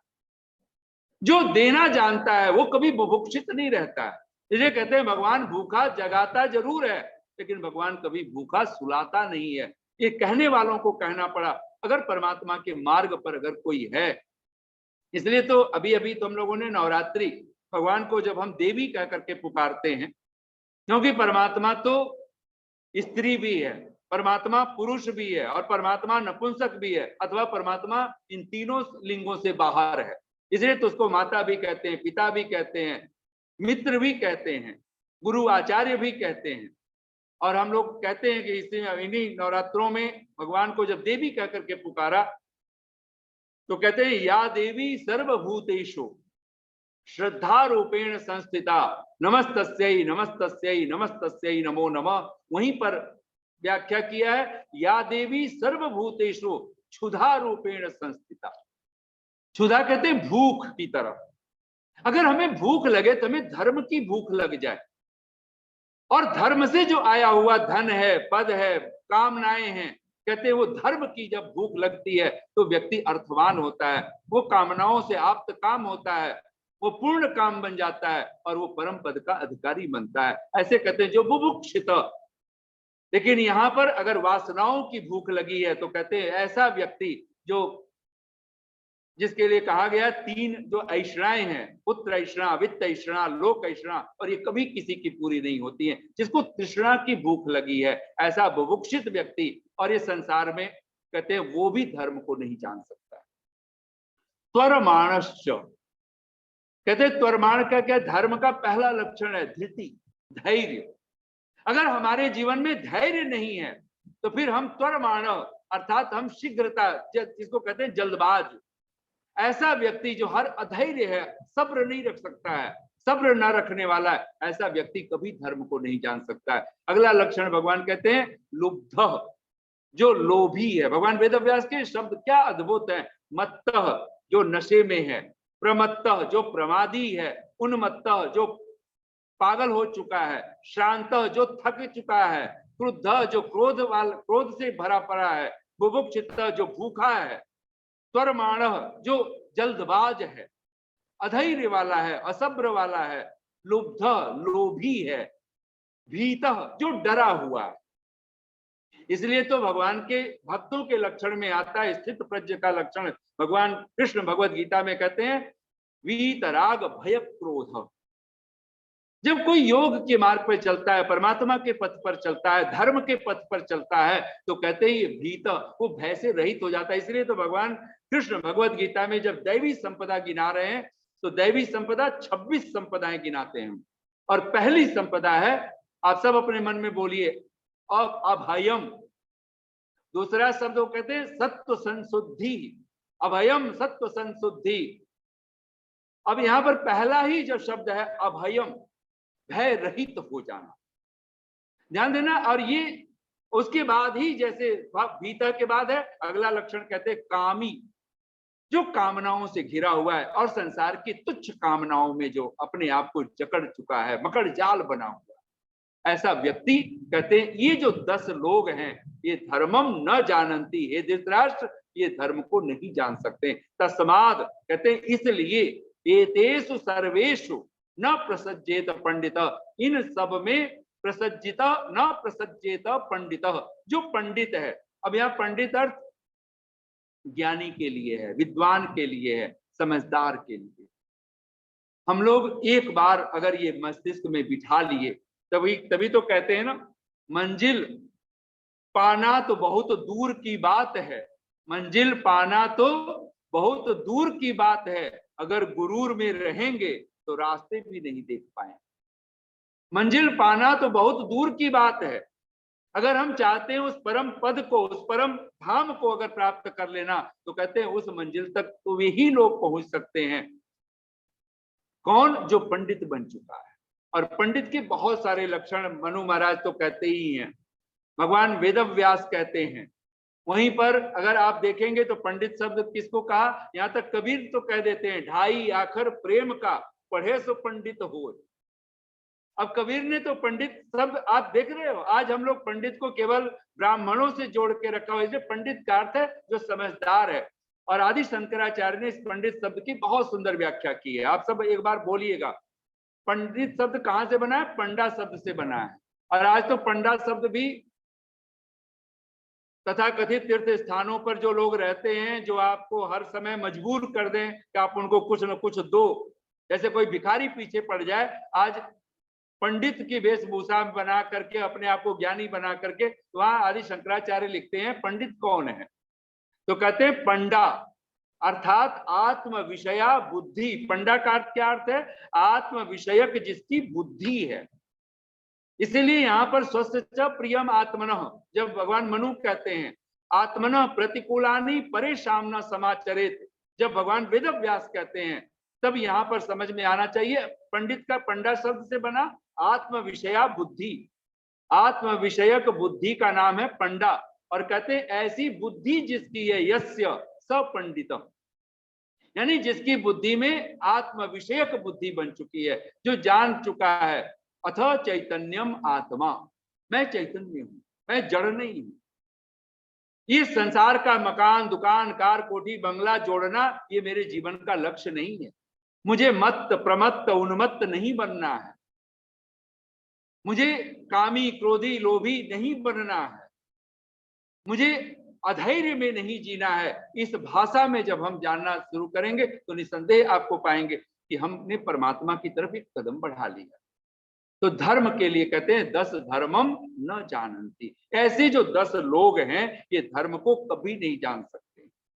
और अगर ये लक्षण हमारे भीतर है, अब घटाना हमें है। हम कहीं मत्त तो नहीं, हम कहीं प्रमादी तो नहीं, हम कहीं उन्मत्त पागल तो नहीं हो रहे हैं। धन पद मकान पका, आज व्यक्ति को कहता है समय नहीं है। आपको पता है समय के पीछे चिंतक क्या कहते हैं? कहते हैं आप याद कर लीजिए, कहावतों की भाषा में कही जाती है और सब हमको याद भी है, फिर भी हम लोग नहीं स्वीकार करते। तब समझ में आना चाहिए हम कहीं उन्मत्त हो चुके हैं। उन्मत्त को ही पता नहीं लगता है, पागल व्यक्ति को ही पता नहीं लगता है कहाँ बैठना है, कहाँ उठना है, क्या बोलना है, क्या नहीं बोलना है। असंबद्ध प्रलाप करता है वो, जिसका कोई मतलब नहीं होता है, दो बातें कोई जुड़ती नहीं है, फिर भी वो चर्चा करता है। तब समझ में आना चाहिए। तब वहां पर, अब यहाँ पर एक बात अपने मस्तिष्क में हम लोग बिठा लें कि जब भगवान कहते हैं धर्म के 4 लक्षण, वेद स्मृति सदाचार स्वस्य च प्रियम आत्मनः एतत् चतुर्विधम प्राहो साक्षात धर्मस्य लक्षणम। एक साधु कहता है, रात को रात कह दिया मैंने, रात को रात कह दिया मैंने, सुनते ही बौखला गई दुनिया। रात को रात कह दिया मैंने, सुनते ही बौखला गई दुनिया। रात को रात कहने का मतलब क्या है? सत्य कहना। और दुनिया पागल हो जाती है, उसको बर्दाश्त नहीं करना चाहती। ध्यान देना, जिस दिन हम भी अगर इसी मानसिकता में बैठे हुए हैं तो फिर हम धर्म को नहीं समझ सकते, और धर्म अगर हमारे पास नहीं है तो ध्यान देना सुख फिर हम भूल जाए, क्योंकि सुखस्य मूलम धर्म, सुख का जो मूल है, और ऋषि दयानंद के ही शब्द हैं, छिन्ने मूले वृक्षो नश्यत, कहते हैं वैसे ही पापे क्षीणे दुखम नश्यत। और सत्यार्थ प्रकाश में तो स्वर्णिम वाक्य में ऋषि ने इसको उद्धृत कर दिया है। अगर हम सुख पाना चाहते हैं, दुख से छूटना चाहते हैं, तो धर्म करें और पाप छोड़ें, इसके अलावा कोई उपाय नहीं। तब हमें ये समझ में आ जाए, और तब भगवान के ही शब्द हैं, यतो धर्मः, भगवान वेद व्यास के शब्द हैं, ये भी छोटा सा सूत्र लेकिन अद्भुत है। बोलिए, यतो धर्मस् ततो जयः। हम सब जीत चाहते हैं, हम सब सुख चाहते हैं, हम सब लाभ चाहते हैं। और एक बात जो पिछली बार भी हम लोगों ने चर्चा की थी, धर्म शब्द जब हम पकड़ते हैं तो हम सोचते हैं अच्छा धर्म कर्म करना है ना, तो हम ईश्वर को बिल्कुल अलग कर देते हैं। ईश्वर हम छोड़ ही नहीं सकते। अगर ईश्वर छूट जाता है तो फिर धर्म हमारे पास कुछ नहीं है, वो मूल है, वो ईश्वर ही धर्म का स्वरूप है। और ईश्वर अगर हमारे पास है, पहला जो धर्म के रूप में पकड़ना है वो वेद वाणी। वेद वाणी क्यों हम महत्व दें, वेदों को क्यों महत्व दें, क्यों कहें हम वेदो अखिलो धर्म मूलम। भगवान मनु कहते हैं ना, वेदो अखिलो धर्म मूलम, धर्म का अगर कोई मूल है तो वेद है। और वेद क्या कहना चाहता है, वेद का पहला ही अगर वाक्य अगर हम बोलें, अग्नि मीडे पुरोहितम, यज्ञस्य देवम ऋत्विजम होतारम रत्नधातमम, उस जो परम ज्ञान स्वरूप अग्नि स्वरूप जो परमात्मा है, जो हमारे सब दुखों को छिन्न भिन्न कर देने वाला है, भस्मसात कर देने वाला है, ऐसे उस अग्नि स्वरूप परमात्मा को हम उसकी स्तुति करें, ईडे उसका पूजन करें, उसका सत्कार करें। ऋषि दयानंद जब अग्नि नए सुप्था राय, हम जब विश्वानि देव बोलते हैं ना हम लोग मंत्र, तो विश्वानि देव में देव और सविता कह करके परमात्मा को पुकारा। और वहां पे भी आप देखें तो भगवान को क्या कर रहे हैं ऋषि दयानंद, हे सकल जगत के उत्पत्ति करता, समग्र ऐश्वर्य युक्त शुद्ध स्वरूप, सब सुखों के दाता परमेश्वर, सब सुखों को देने वाला। और धर्म का क्या है, धर्म सुखस्य कारणम, भगवान वेद व्यास कहते हैं सुख का जो मूल है वो धर्म है। धर्म का अगर कोई सचमुच में अगर कोई धर्म मूल अगर कोई है तो कहते हैं वेद है। यानी और वेद का क्या अर्थ है, तो सीधा एक अर्थ हम अपने मस्तिष्क में बिठा लें, वेद, वेद क्या है तो परमात्मा की वाणी। और यहाँ कोई लेखक हो सकता है कि अपनी किताब से अलग हो, लेकिन परमात्मा तो एवरीवेयर है, समवेयर की बात नहीं है, एनीवेयर की बात नहीं, वो यहाँ पर हर जगह है, सब जगह है, सर्वव्यापक है। तब हमारे मस्तिष्क में बात बैठनी चाहिए, वो वेद में भी है, वेद स्वरूप है।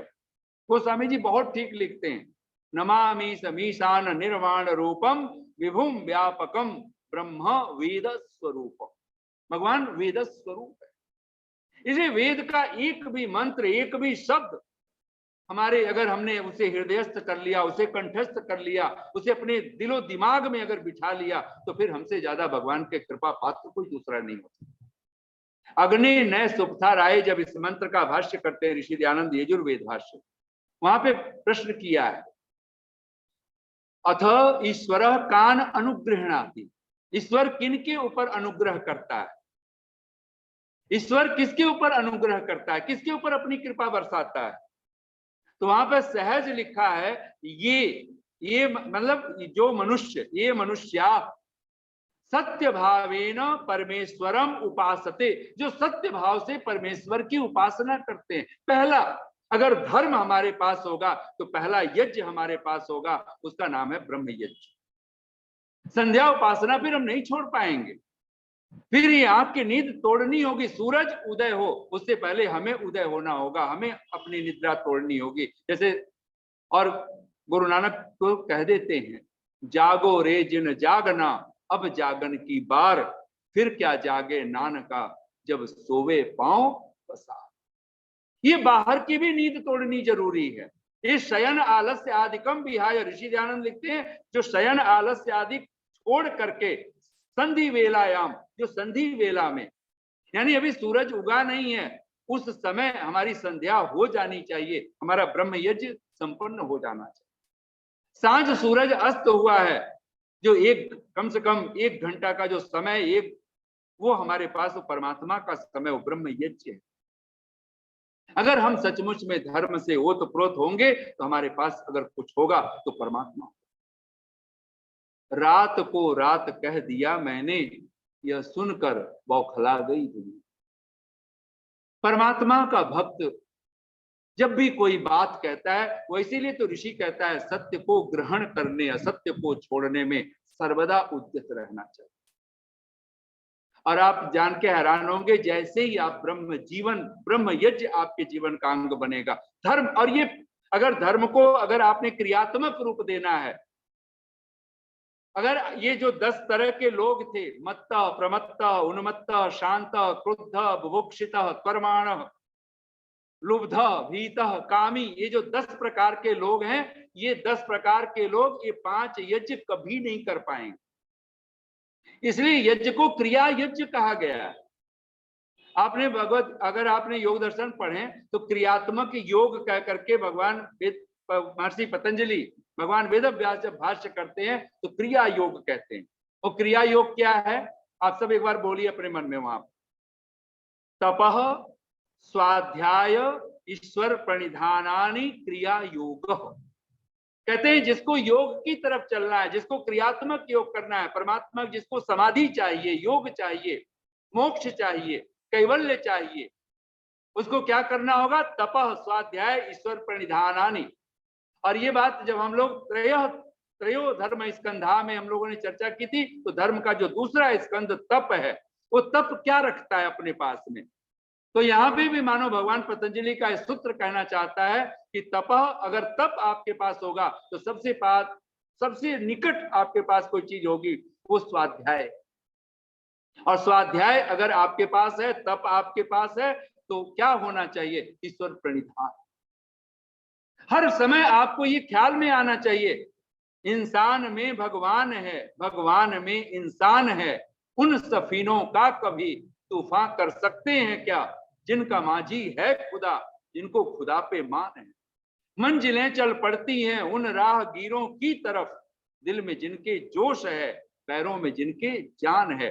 कौन है जो जान वाला हो सकता है? कौन है जो शांत नहीं होगा, कभी थकेगा नहीं? वो दिल में जिनके जोश है, पैरों में जिनके जान है, धृति उत्साह समन्वित। भगवान कृष्ण कहते हैं भगवत गीता में, जो धर्म के मार्ग पर चल पड़ता है, ईश्वर के मार्ग पर चल पड़ता है, कहते हैं वो धृति उत्साह समन्वित, वो सात्विक कर्ता बन जाता है। वो धैर्य से और उत्साह से, उल्लास से कभी कम नहीं होता है, कभी हीन नहीं होता है।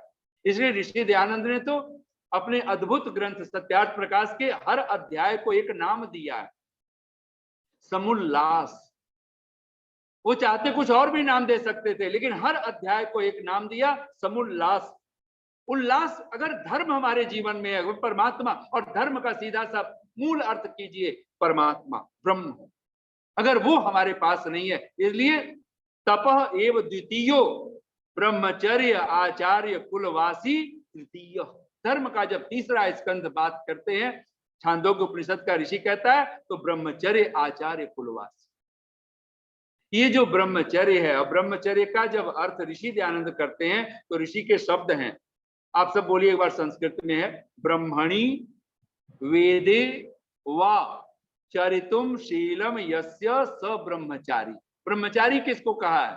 तो कहते हैं ब्रह्मणि वेदे वा, ब्रह्म यानी परमात्मा, और वा का अर्थ है और, वेदे वेद में, ब्रह्म परमात्मा में और वेद में, चरितुम शीलम यस्य, जिस उसमें जो इसका हर समय चर धातु के जो चर शब्द के जो 2 अर्थ होंगे, गति और भक्षण, जो उसका पान करता हो, परमात्मा का ही अमृत पान करता हो, वेद का ही अमृत पान करता हो, उसको ही भक्षण करता हो।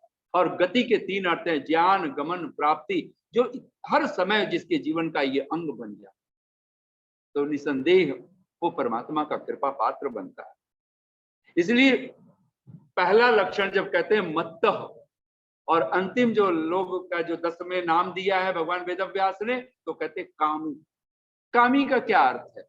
एक तो वासना वाला, जो काम वासना हम लोग बोलते हैं, एक तो वो अर्थ, लेकिन उससे भी बड़ा जो अर्थ है, कह दरिद्र, को दरिद्र, कौन दरिद्र है? तो कहते हैं यस्तु विशाल कृष्ण, जिसकी तृष्णा विशाल है, उससे बढ़ करके इस धरती पर गरीब, दीन, हीन इस धरती पर खोजना मुश्किल। कहते हैं ना, वो आचार्य चाणक्य, महर्षि चाणक्य, बहुत प्यारा वचन है कि यहाँ जीते जी कोई नरक में रहता है, नरक में ही स्थित है। कौन? तो कहते हैं पूरी श्रद्धा के साथ में, तो कहते हैं कि नरक में कौन रहता है? तो कहते हैं अत्यंत कोपः कटुका च वाणी दरिद्रता च स्वजनेषु वैरम कुलहीन सेवा नीच प्रसंग कुलहीन सेवा चिन्हानि देहे नरक स्थिताना। अत्यंत कोपः, जिसके जीवन में अत्यंत क्रोध है, कटुका च वाणी, जिसकी वाणी अत्यंत कठोर है, अत्यंत कोपः कटुका च वाणी दरिद्रता च, और दरिद्रता, जिसके जीवन में दरिद्रता, तो दरिद्रता का क्या अर्थ करें हम? धनहीन होने को दरिद्र कहें? नहीं, जिसके जीवन में तृष्णा है, जो कामी बन चुका है, जिसके जीवन की इतनी सौतु दरिद्र यस्तु विशाल तृष्णा, वही जिसकी तृष्णा विशाल है, जिसकी वासनाएं आकांक्षाएं इतनी विशाल है, जिसको हम लोगों ने पंक्तियां बोल चुके हैं, हासिल ये जिंदगी हसरतों के सिवा कुछ भी नहीं। ये कामी का अर्थ है। हासिल ये जिंदगी हसरतों के सिवा कुछ भी नहीं, ये किया नहीं, वो हुआ नहीं, ये मिला नहीं, वो रहा नहीं, इसी का अर्थ है कामी। और ये 10 के 10 लक्षण जो जब घटेंगे तो ये पता चलेगा कि ये 4 बातें ये लेकर के अगर आप मत्तः से जुड़ेंगे, आप हम कामी बन करके रहेंगे। हसरतों में ही सारी जिंदगी जुड़ करके रहे। आइए अंत में मैं यतो धर्मस् ततो जयः, एक छोटे से प्रसंग की बात कहता हुआ वाणी को मैं विराम दूं, क्यों घड़ी पर नजर मेरी पहुंच गई है। एक बहुत बड़ा चिंतक, और कहते हैं कि उसे पूछ लिया एक बार किसी ने कि महाराज आप बताएंगे कि ये जो मालिक कौन होता है, गुलाम कौन होता है? मालिक किसको कहें और गुलाम किसको कहें? उस साधु ने कहा कि मैं अपने अनुभव की बात कहूं कि शास्त्र की बात कहूं? तो सारे शिष्य बैठे थे, उन्होंने कहा कि महाराज आप शास्त्र की बात नहीं, आप अपने अनुभव की बात कहें। उसने कहा नहीं, मैं अनुभव की बात भी कहूं, लेकिन उससे पूर्व मैं एक अलंकारिक कथा है वो मैं तुमसे कह देता हूं। तो साधु ने कहानी कही बहुत छोटी सी, और कहते हैं कि एक जंगल में गाय, जंगल पास था, गांव पास था, तो जो गायें जो चली गई थी घास चरने के लिए, पुराने जमाने में तो होता था एक गोचर क्षेत्र होता था, तो गायें सुबह छोड़ दी जाती थी और सांझ गायें अपने आप वापस लौटती हैं, और वहां पे कहते हैं गोधूली बेला, उसको कहते हैं सांझ। तो गाय लौटने ही वाली थी, उसी समय उसके पीछे एक शेर पड़ गया, सिंह। अब गाय भागती रही, शेर पीछे भाग रहा है, और अंत में गाय भागते भागते वो बिल्कुल गांव के करीब एक तालाब था, वो तालाब में घुस गई जान बचाने के नाम पर। और वो तालाब में पानी कम था, बिल्कुल दलदल बहुत ज्यादा।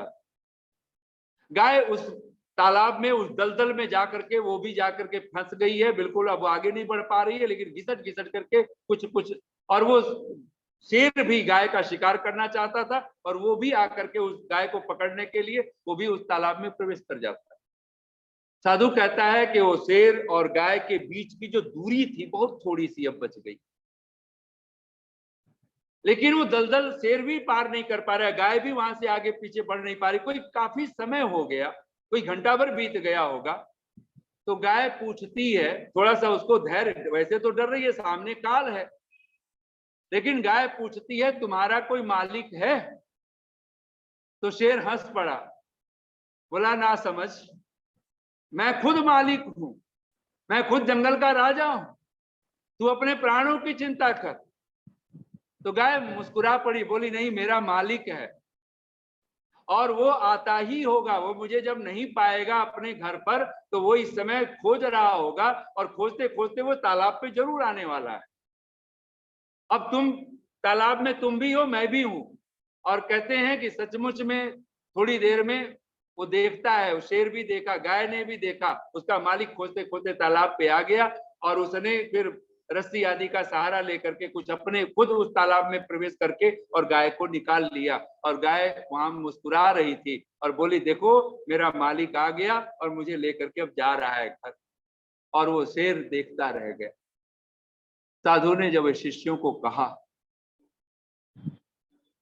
अगर तुम भी अपने जीवन में अगर किसी को मालिक बनाए हुए, किसी को अपने अगर हाथ की, अपने जीवन की बागडोर अगर तुमने मालिक बना करके, और इसी के लिए ईश्वर प्रणिधान कहा गया, अगर सचमुच में जीवन हमारे पास होगा, तप होगा, तो हमारे जीवन में ब्रह्मचर्य होगा और आचार्य कुलवासी होंगे, हम कहीं ना कहीं सदाचार स्वस्थ च प्रियम आत्मन, उस अवस्था में हमारी जिंदगी, और उस अवस्था में जाकर के फिर मालिक के साथ हम होंगे। और कहते हैं वो शेर वहां पर उस दलदल में, और धीरे धीरे वो शेर को तो वहां पर उस समय हिंसक जानवरों को मारने का विधान था। आज का समय नहीं है कि हम शेर को राष्ट्रीय पशु तो बनाना था अगर किसी को, तो गऊ को बनाना, जिसकी हिंसा कभी करनी ही नहीं चाहिए, जिसके लिए अग्न्या कहा गया है। लेकिन अगर हमारे ग्राम्य क्षेत्र में, नगर में अगर कोई हिंसक पशु आ जाता है, उसको मारने का विधान है। और कहते हैं कि देखते देखते वो शेर वहां से उसको मार दिया गया और पूरा गांव सुरक्षित। गाय मुस्कुरा रही थी, मैं तो मालिक आ गया, मैं मालिक के साथ जा रहा हूं। हम भी सोचें, धर्म अगर हमारे जीवन में होगा, हम अर्थवान होंगे, हम सार्थक हो जाएंगे। धर्म हमारे जीवन में होगा, हम परम आप्त काम हो जाएंगे, हम पूर्ण काम बन जाएंगे। पूर्ण मदः पूर्णमिदम जो कहा, वह पूर्ण परमात्मा को पाना ही पूर्णता का प्रतीक है, और कोई उपाय नहीं है। हम परमात्मा को पाए, भरी दुनिया में जी नहीं लगता, भरी दुनिया में जी नहीं लगता, न जाने किस चीज की कमी है अभी, और वो एक ही चीज है, वो परमात्मा है। और धर्म उसी को पाने का, उसी को पकड़ाने का साधन है। और इसलिए कहते हैं, जब वो धर्म अपनी पूर्णता को प्राप्त करता है, उस क्षण हम मोक्ष को प्राप्त करते हैं। उस समय हम कैवल्य वाले अवस्था में होते हैं, उस समय हम आप्त काम की अवस्था में होते हैं। तब हम ऋषि के शब्दों में कह सकते हैं, हे ईश्वर दया निधे भवत कृपया अनेन जप उपासना आदि कर्मणा धर्म अर्थ काम मोक्षाणाम सद्यः सिद्धि भवेन्नः। हे प्रभु, आप हमें इसी क्षण धर्म अर्थ काम मोक्ष, अगर धर्म हमारे जीवन में है, ध्यान देना, जीवन सार्थक हो जाना चाहिए। धर्म जीवन, फिर लाइफ मीनिंगफुल हो जानी चाहिए। फिर आपके जीवन में फिर कोई तुच्छ कामनाएं न रह जाएं, फिर हम कामी बन करके नहीं, फिर तो धृति उत्साह समन्वित ऐसी जिंदगी हमारी बन जाए। आइए फिर पुनः उन पंक्तियों को, हंसः शुचिशत। हंस कहाँ रहता है? पवित्रता में रहता है। हंसः दुष्कर्म हंता, ऋषि दयानंद भाष्य करते हैं, जो दुष्ट कर्मों को हनन कर दिया है जिसने, जिसके जीवन में अब कोई दुष्कर्म बचा ही नहीं, भद्रम ही जिसके जीवन में बचा है, ऐसा भक्त क्या करता है? हंस मानसर भूला सनी पंख में चंचु, हो गए उजले परमट मैले, कंकर चुगने लगा वही जो मुक्ता चुगता पहले। पर में क्या ऐसा आकर्षण जो परमेश्वर भूला, हंस मानसर भूला। वो मानसरोवर को ही भूल बैठा, जहां कमल नाल के पास रहता, जहां वो मोती खाता था। सागर में मोती होता हमने सुना है, लेकिन जहां हंस रहता है मानसरोवर में, कहते वहां मुक्ता फल होता है। कमल नाल से बिछुड़ कांस के सूखे तिनके जोरे, ऐ बुलबुलों ऐ बुलबुलों, कहा कि खिजा में भी शुक्रे खुदा करो। जब पतझड़ आए तभी भी भगवान को धन्यवाद दो। क्यों? तिनके कहां से लाओगे फसले बहार में। अगर केवल ये सोच के बैठ जाए कि हमने तो पतझड़ हो गया तो अब तो सारी जिंदगी, तो कहते अगर पतझड़ होगा तभी तिनके मिलेंगे, घोंसले कहां से बनाएंगे। तो कहा कि कभी भक्त का, भगवान का भक्त तो कभी शिकायत करता ही नहीं। कमल नाल से बिछुड़ कांस के सूखे तिनके जोरे, अब गुंठित कलियों के धोखे, कुंठित शूल बटोरे। शूल त्रिविध ताप, जहां धर्म होता है वहां कोई ताप नहीं है, वहां कोई संताप नहीं है। तप का अर्थ ही है जहां कोई ताप बचता ही नहीं। इसलिए तप सुख प्रद, दुख दोष नसावा। और तप एक ही तप होता है, भले उसके हम नाम सात्विक तप कहें, राजसिक तप कहें, तामसिक तप कहें, लेकिन तप तो सिर्फ सात्विक है। तप सुख प्रद, दुख दोष नसावा। कमल नाल से बिछुड़ कांस के सूखे तिनके जोरे, अब गुंठित कलियों के धोखे, कुंठित शूल बटोरे। पर में क्या ऐसा आकर्षण जो परमेश्वर भूला, हंस मानसर भूला सनी पंख में चंचु। कहते हैं गति का परम प्रतीक बन गया जड़ता का अनुराग। नीर क्षीर की दिव्य दृष्टि में अंध वासना जागी, नीर क्षीर की दिव्य दृष्टि में अंध वासना जागी। गति का परम प्रतीक बन गया जड़ता का अनुरागी। क्षण को अर्पित हुआ साधना का मनवंतर भूला, हंस मानसर भूला सनी पंख में चंचु। हो गए उजले परमट मैले, कंकर चुगने लगा वही जो मुक्ता चुगता पहले।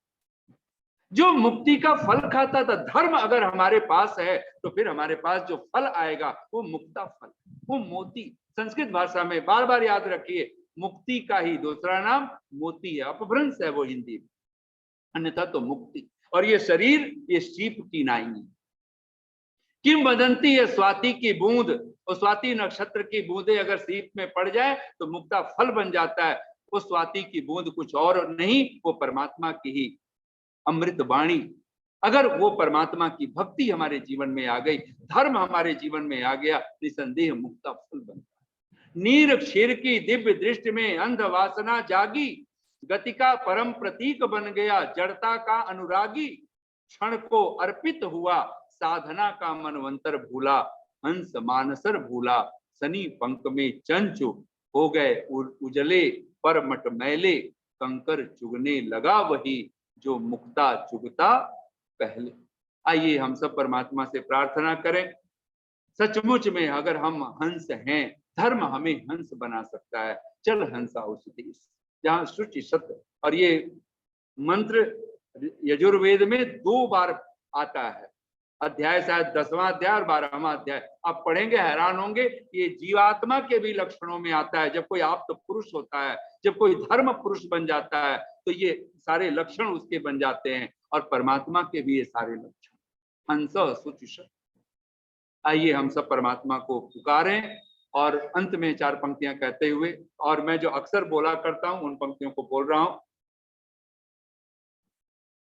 जो करना है वो कर गुजरो, धर्म कर्म है, धर्म सत्कर्म है, इसको त्यागा नहीं जा सकता, छोड़ा नहीं जा सकता। अगर हम सचमुच में चाहते हैं कि हम मत्तः न बने, प्रमत्तः न बने, उन्मत्तः न बने, शांतः, थके नहीं कभी जिंदगी में, क्रुद्ध क्रोध हमारे जीवन में ना आए, बुभुक्षित ये संसार की वासना की भूख हमें कभी परेशान न करे, बाधित न करे, त्वरमाण इस संसार में हम कभी असावधान न हो, कभी जल्दबाज न हो, धैर्य सब्र हमारे जीवन से कभी न छूटे, ऐसी अवस्था वाला अगर चाहते हैं, लोभ से छूटना चाहते हैं, भय से बचना चाहते हैं, सब प्रकार से और इस सब तरह की कामनाओं से, जहां पर कबीर कहते चाह गई चिंता मिटी, मनुआ बेपरवाह जिनको कछुना चाहिए। इस संसार में कुछ नहीं चाहिए, लेकिन कुछ चाहिए, और वो चाहिए परमात्मा, वो चाहिए धर्म। और तब ये पंक्तियां 2 पंक्तियां हैं, जो करना है वो कर गुजरो, यानी अभी इसी क्षण नियम बना लें, हमने तो करना है, जो करना है वो कर गुजरो, ये दिल की राय है। दिल में कौन बैठा है? परमात्मा। जो करना है वो कर गुजरो, ये दिल की राय है, वरना सोचने वाले हमेशा सोचते ही रह जाते हैं, वरना सोचने वाले हमेशा सोचते ही रह जाते हैं। इतनी शांति और प्रेम से आप सबने सुना, बहुत बहुत साधुवाद, बहुत बहुत धन्यवाद। ओम शम। बहुत बहुत साधुवाद, बहुत बहुत धन्यवाद आदरणीय आचार्य जी, बहुत सुंदर चर्चा धर्म के वास्तविक स्वरूप के बारे में। आपको बहुत बधाई देना चाहता हूं कि आपने भी बहुत स्वाध्याय कर रखा है, कर रहे हो, आपने बहुत सारी चीजें खोज रहे हो। क्योंकि जो बातें मैं बोल रहा हूँ आपने उसको इतना जल्दी आप स्क्रीन पे आप दिखला देते हैं, तो इसके लिए आपका स्वाध्याय को आपको बहुत बहुत बधाई, बहुत बहुत शुभकामनाएं आपको। आचार्य जी नमस्ते जी। बहुत बहुत धन्यवाद आचार्य जी, बहुत सुंदर चर्चा धर्म के वास्तविक स्वरूप के बारे में आप हमारे समक्ष रख रहे हैं और बहुत सारे प्रसंगों के माध्यम से, उदाहरणों के माध्यम से, प्रमाणों के माध्यम से, विविध शास्त्र वचनों के माध्यम से इस चर्चा को आप विस्तार दे रहे हैं और प्रयास कर रहे हैं कि हमारे सामने धर्म का वास्तविक स्वरूप पता चले, क्योंकि सबसे अधिक भ्रांतियां धर्म के वास्तविक स्वरूप के बारे में समाज के अंदर हैं। धर्म क्या है, धर्म किसे कहते हैं, लोगों ने विभिन्न तरीके धर्म के बनाए हुए हैं, विभिन्न चिन्ह धर्म के बनाए हुए हैं, विभिन्न भ्रांतियां समाज के अंदर धर्म के बारे में फैली हुई हैं। तो उस धर्म को समझना वास्तव में हम सभी के लिए नितांत आवश्यक है, जो हमें मुक्ति की ओर, परमात्मा की ओर लेकर के जाता है। बहुत धन्यवाद इतनी सुंदर तरीके से इस चर्चा को हमारे मध्य में रखने के लिए। आइए, अब समय काफी आगे निकल गया है, इसलिए एक बार पुनः आप सभी का धन्यवाद करते हुए आदरणीय प्रधान जी हमारे मध्य उपस्थित हो चुके हैं। उनसे प्रार्थना है कि कृपया सभी को धन्यवाद आशीर्वाद दें और उसके बाद शांति पाठ करके आज की सभा का समापन करें। आदरणीय प्रधान जी की को मैं एक बार पुनः स्मरण करा दूं कि आज पंडित सत्यपाल पथिक जी की प्रथम पुण्यतिथि है, 17 अक्टूबर। उसके संदर्भ में हमने आचार्य जी के प्रवचन से पूर्व एक दो उनको श्रद्धांजलियां भी दी, भजन भी उसी संदर्भ में बोले। तो आदरणीय प्रधान जी अपनी श्रद्धांजलि पंडित सत्यपाल पथिक जी को भी देंगे और धन्यवाद सभी का करेंगे, आशीर्वाद देंगे। आदरणीय प्रधान जी। नमस्ते सभी श्रोताओं को मेरा सप्रेम नमस्ते। आदरणीय आचार्य नरेंद्र मैत्री जी का मैं अभिनंदन करता हूँ, स्वागत करता हूँ और आपके प्रवचनों से हमें बहुत लाभ हो रहा है और हमारा कर्तव्य बनता है कि अब जो आपके सुने हैं उन पर मनन करें और उस पर अपने अंदर धारण करें। ये हमारा कर्तव्य है। आपकी कृपा बनी रहे और आपका बहुत बहुत आभार, धन्यवाद। मैं सभी श्रोताओं से का भी निवेदन करता हूँ, उनका धन्यवाद करता हूँ कि वो अपना समय निकाल के आते हैं और इस शोभा को, इस वेद प्रचार को आगे बढ़ाने का हमें सहयोग करते हैं। इसके साथ साथ मेरा निवेदन ये है कि जितना हो सकता है सहयोग करें ताकि ये कार्यक्रम चलता रहे। तो आप अपने श्रद्धा अनुसार जितना हो सकता है अवश्य सहायता करें और जो जिन्होंने भजन गाए हैं उनका भी धन्यवाद। आप सबका बहुत बहुत धन्यवाद।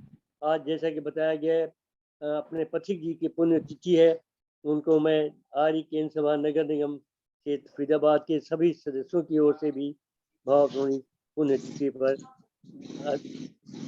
पुण्यतिथि प्रदान करता हूँ। प्रधान जी मैं श्रद्धांजलि देता हूँ। ओम शांति।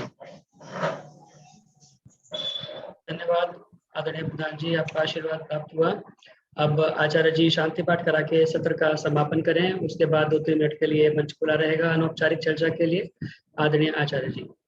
आइए, बहुत सभी अपने हमारे दिवंगत आत्मा सत्यपाल पथिक जी को बहुत बहुत हम सबकी तरफ से विनम्र श्रद्धांजलि अर्पित है। और ऐसे कि उनकी लेखनी, उनके शब्द जो भजनों के माध्यम से वेद के सिद्धांतों को, वेद के मंत्रों को लेकर के जितनी, और हमारे साथ तो बहुत बार मिलना जुलना, साथ रहना हुआ है पथिक जी के साथ में। स्वामी दीक्षानंद जी के समय से हम लोगों का परिचय रहा है। तो और उनका बेटा दिनेश पथिक भी बहुत सुंदर, उनकी भी आवाज है और वो इस कार्य को बहुत, अपने पिताजी को, इस धरोहर को वैसे ही श्रद्धा के साथ लेकर के चलें, हम सबकी शुभकामना है। और आप सब भी अपनी श्रद्धांजलि अर्पित करें। आप सबको बहुत बहुत साधुवाद। और मुझे बहुत अच्छा लगा है कि मैं आज विकास भाटिया जी को भी देखा है मैंने, तो विकास भाटिया जी और जितने भी लोग, मैं नाम आप जितेंद्र जी ले चुके हैं, तो आप सभी को और जो लोग भी जुड़े हुए हैं, जुड़े थे, आप सबको बहुत बहुत साधुवाद, बहुत बहुत शुभकामनाएं। सभी करबद्ध होकर के हाथ जोड़ करके बैठे। ओम द्यौः शान्तिरन्तरिक्षं शान्ति पृथिवी शान्तिरापः शान्तिरोषधयः शान्तिः वनस्पतयः शान्तिर्विश्वे देवाः शान्तिर्ब्रह्म शान्तिः सर्वं शान्तिः शान्तिरेव शान्तिः सामा शान्तिरेधि। ओम शांति शांति शांति। सच्चिदानंद स्वरूप भगवान की जय हो। सत्य सनातन वैदिक धर्म की जय हो। राजा पुरुषोत्तम भगवान श्री राम की जय हो। योगेश्वर भगवान श्री कृष्ण की जय हो। गुरुवार स्वामी पूर्णानंद जी महाराज की जय हो। गुरुवार स्वामी ब्रजानंद महाराज की जय हो। विश्व गुरु महर्षि देवदयानंद सरस्वती की जय हो। सब ऋषियों मुनियों संतों महापुरुषों की जय हो। देश धर्म पर बलिदान होने वाले वीर वीरांगनाओं की जय हो। हमारा उद्घोष इंद्रम वर्धन्तो अप्तुरः कृण्वन्तो विश्वमार्यम अपघ्नन्तो अरावणः प्रणवध्वनि।